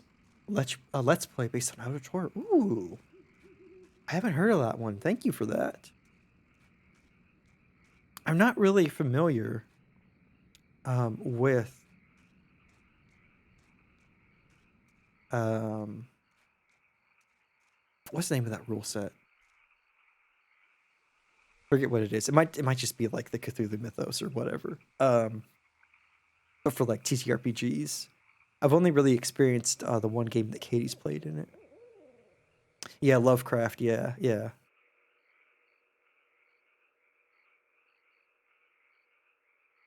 Shannon, there's nobody buried here, you know? It's decorative, I guess. Elder Chor's best horror. Elder Chor is real good. Used to be in the deep with the podcast network. Um, they're a part of really Eosium? Is that the network? I've never heard of that. Or it's art or something. I don't know. What are the names on the headstones? Nowaski, Adia. I don't know those names. Maybe the people who lived here before? I know they bought this property. It already had a house and everything. Or maybe it had some other symbolic meaning. Oh, look at that headstone. Marquez. I used to think that was for my parents. Now I don't know. Oh, Geeky Inc. Oh, that's the system, maybe? Gotcha. It might even just be like the Call of Cthulhu system. um, now I don't know. And it's Geekly Inc. Gotcha. They have a G20 version that's good. Ooh, nice. Nice, nice. I'm sure it's a bit like the rule sets that are like, you know, witches in a school, like witchcraft and wizardry, or I forget the name of the other one. The one that Katie's playing in the Grimm show. But like, you know, they all have the same theme, but they're just different rule sets for it. So I'm sure there's probably a couple, like fate based. Yeah, yeah. Shannon. Oh, so this is where she was. Yeah, makes sense. This was a bunch of Weaver. This was where Weaver and her parents lived. They took out a oh, excuse me. They took out a bunch of loans, and had this place built. You have any debts? I never really had any collateral. Yeah, I owe some people apologies. Yeah. Well, you're lucky that's all you owe. Yeah, Jesus. My parents were like that until the company store found a way to get to them. For my dad, it was tokens to run the fans and air purifiers. For my mom, it was the canaries. Two solutions to the same problem, but they sure sounded different. Weaver had debt too. A lot of it. All tuition. She said she was a mathematician or something? Yeah, she studied some esoteric stuff about something about using math to translate between Spanish and English. Whoa. I think eventually Weaver put those math skills to work on all those red numbers in the family checkbook. Got a clear sense of just how hopeless their situation was. So she left. I guess she drove away in the middle of the night. They woke up in the morning and the car was gone. Never came back. Until tonight. Um, yeah, someone told me to come here to talk to her. Huh? Okay, I guess we too aren't the only ones she's been talking to. Oh, that's not something you see every day. That old TV right there? Well, that is a damned antique for you.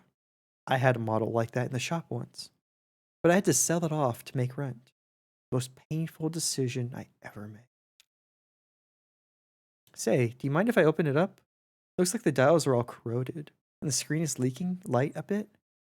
Come on, I bet Lizette would never forgive you for letting a specimen like that fall into disrepair. Well, hell yeah. Let's do some, team building activities like rebuilding a TV. Classic tube television.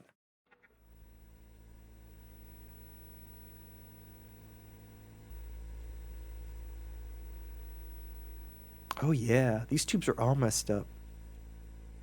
Look like they've been in a swamp or a cave or something. There's moss growing on this one. That's okay, I have a few spares in my bag here. Here, I pulled this one out of an old computer monitor. Just needs to be recalibrated a bit. Okay. That oughta... Should be seeing something now. Are you seeing anything? A little bit to the left. Damn, okay, here. I think the contacts are dirty. Now don't go telling my customers I clean off old vacuum tubes with spit. There, just gotta turn it north, south, and...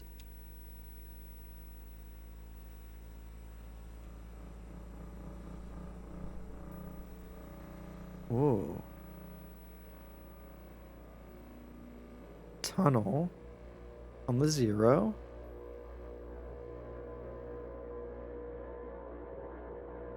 Our truck.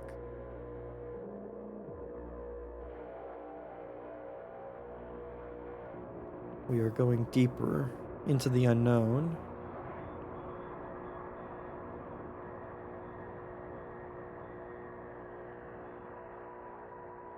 Down the road towards the realization of our death. Possibly, maybe?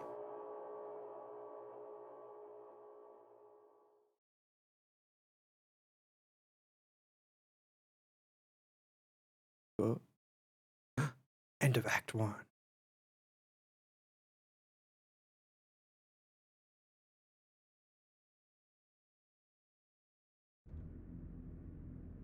Ooh, sweet. Wait. So wait, is limits and demonstrations Act 2? Wait. Wait. Do I go back? Oh, there we go. Okay. Act 1, Act 2. Yeah. 3. Wait. What? Eh?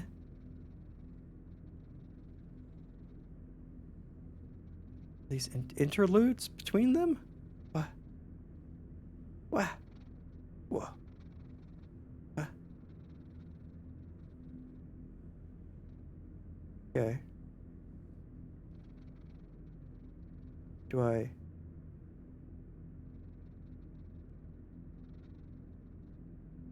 Okay, let's... Do I load that? Launching. I just want to see what this loads into. Limits and demonstration. Because I didn't see that when we were starting Act 1. What?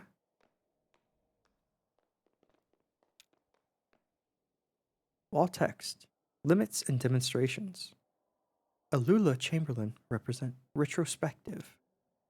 Marking the first major public showcase of her work in over 20 years, this retrospective exhibition of work by pioneering installation artist Lula Chamberlain comprises a diagonal slice through time, space, place, and form.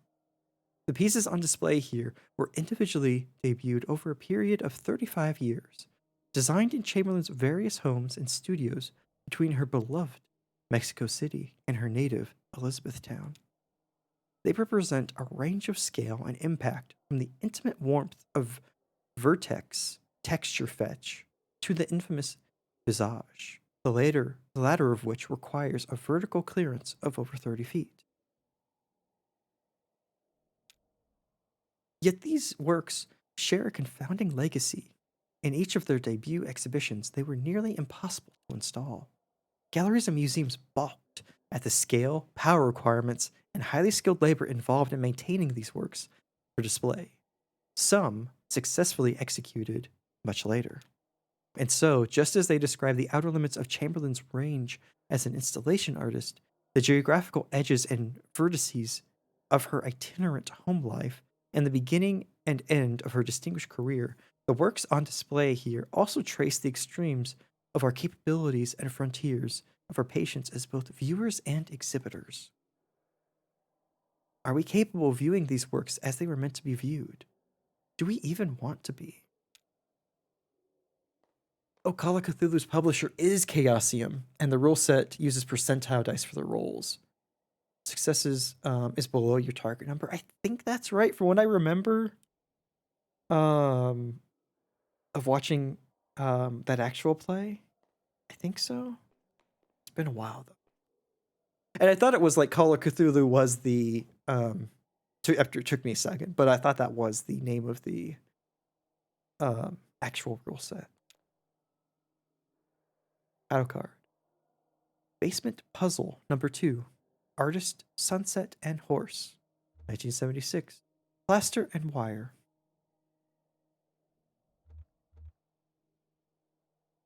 Solemn Sad. Can you read the covers of these books? What do you think she means by puzzle?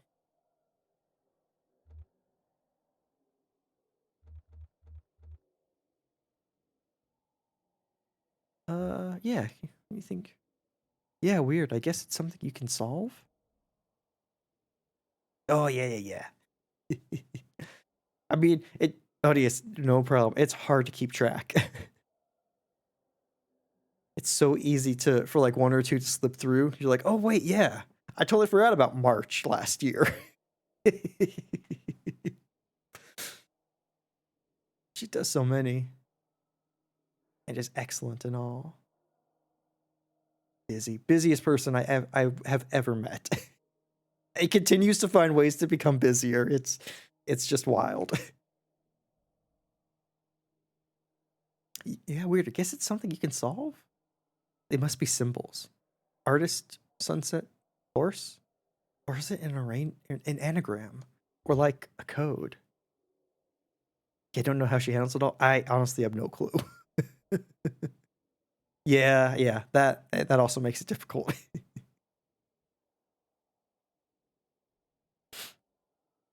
Maybe it's just misdirection. Maybe it's not a puzzle, but it's about a puzzle. Could be. Maybe it's just misdirection. Maybe it's a puzzle, but there's no right answer. that it's kind of sad. I mean, is it sad? You could say that about life, that there's no right answer. What we got here? Balloons in the forest? I can't go that close. Why can't I get that close? Title card. Overdubbed Nam June Pike installation in the style of Edward Packer, 1965, 1973, 1980. Magnetic tape, handheld tape playback head, speaker system, voice of artist, and computer synthesized speech. Oh, I read about this one. It's interactive. How does it work? It's a bunch of old tape, and you run this tape playback head along it and just listen to the recordings, I guess. Yeah. Let's try it out. I think you start in the middle. As Bob drags the playback head across the tape, a woman's voice issues unsteadily from the speakers. We start in the middle. Donald and Joseph are in the hallway. I'm in the office. The walls are lined with filing cabinets. A few drawers hang open. The door is ajar. A massive computer looms in the corner. There are some punched cards on the floor.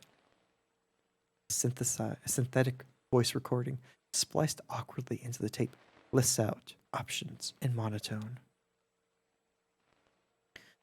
To examine the cards, rotate 30 degrees and advance 7 inches. To leave room, rotate 7 degrees and advance 4 inches. To activate computer, rotate 200 degrees and advance 15 inches. Let's examine the card. Bob moves the playback head to another strip of tape. Encoded in the holes punched through these cards is a first draft of the Poetics subsystem. I can't read punch cards by sight. Donald can, I think. Anyway, this version was pretty underwhelming.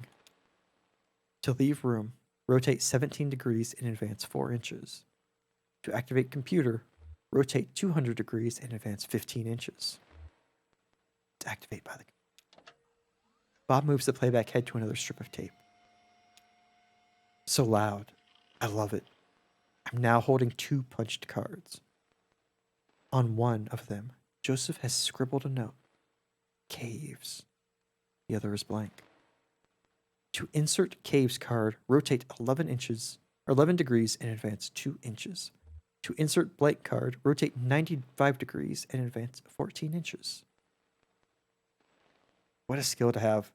I can read punch cards, right? What a supremely...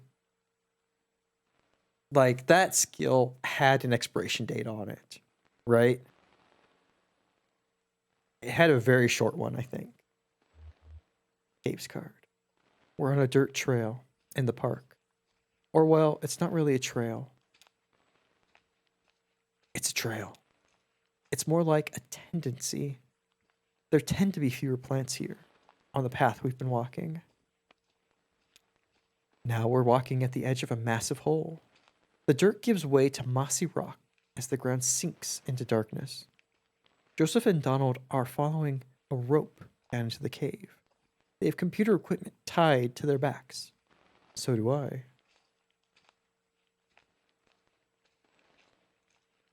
Slightly less useful than your skill of being able to read and use internet or internal phonetics alphabet. Are these the parents, the archivists that we're hearing? To enter cave, rotate 65 degrees left and advance 4 inches. Oops, international. Oh, gotcha. Okay, that made a bit more sense than internal and internet. But hey, I mean, that's still impressive. That's the only choice? Yeah, it's the only... Yeah, that's the end of that one. So 65 degrees, 4 inches. That's the last trip. So everything's down here now. The final resting place. Don't be so morbid. To remember a fond gesture, rotate 180 degrees and advance 23 inches. To regret a harsh word, rotate 12 degrees and advance 6 inches. Windmill slam regret every time. It's late morning now. I'm sitting at my desk on my lunch break. This is the last recording I'll make on this tape, and then I'll drop it in the mail tomorrow. And then, who knows? I've been recording onto this tape for 15 years, I think. A lot of other things have happened. So here is a story. The first time I moved to Mexico, I stayed there for 3 years, and I had no contact with either Joseph or Donald in that whole time. They each thought I'd done it to spite them. Maybe I had. In part. But I don't think they'd ever appreciate the community I had in Mexico. Or, anyway, when I came back, I didn't call them or visit the university. I ran into Donald completely by chance at the hardware store. He asked me why I hadn't called, and I told him it hadn't occurred to me. So I'm almost out of tape. I guess I'll just let it run out while I eat.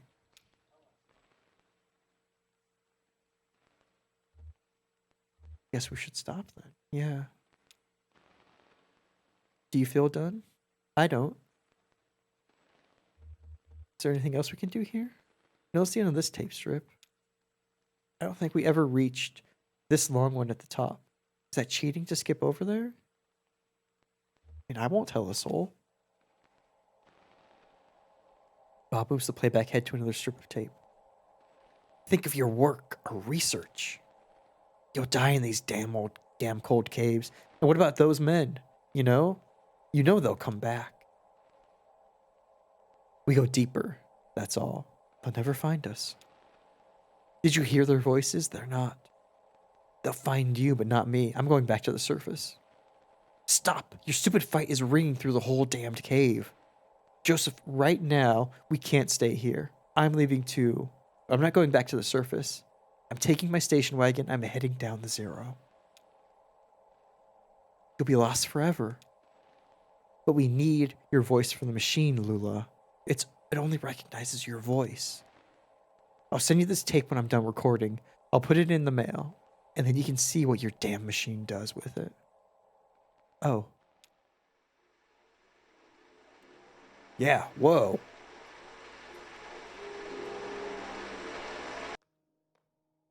Jeez.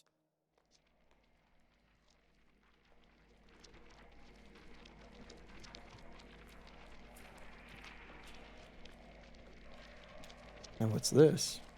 So that's where she went. Yeah. Title card. Visage. 1984. Unknown media.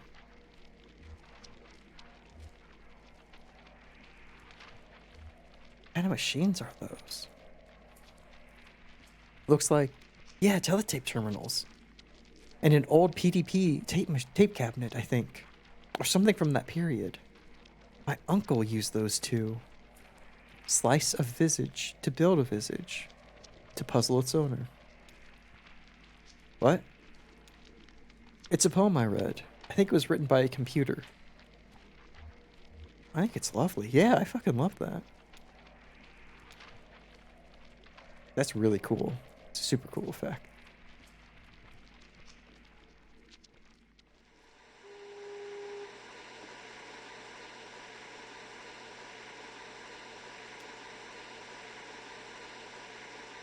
Vertex texture fetch.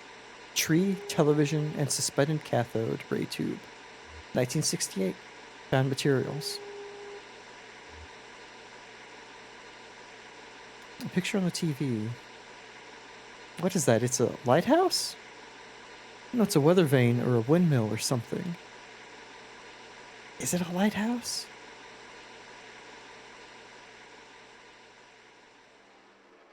Oh, shit.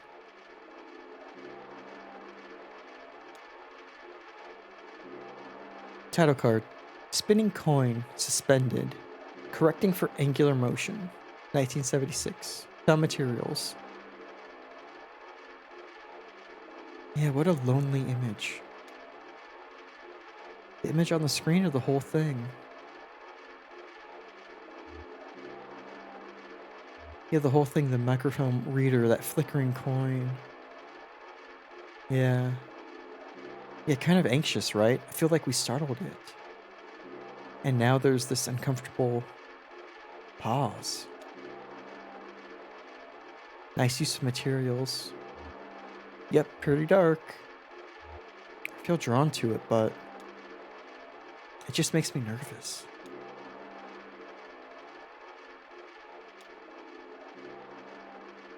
Yeah, I guess I'm ready to go.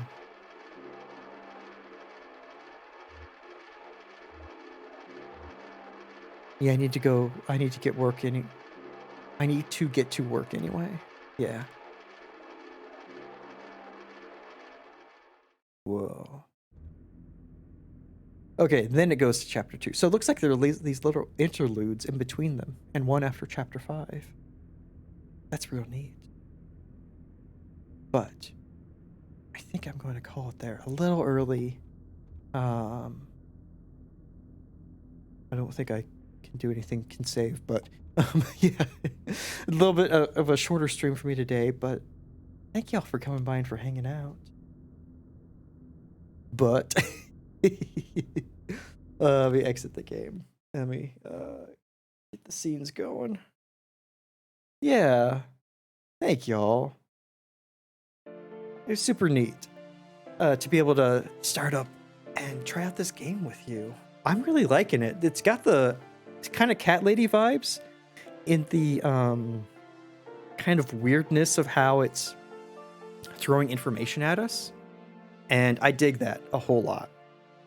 Oh, Odious, thank you. Thank you for coming by and for chatting. Buffalo, you as well, friend. So good to see you. Hope you all have a fantastic rest of your day / week.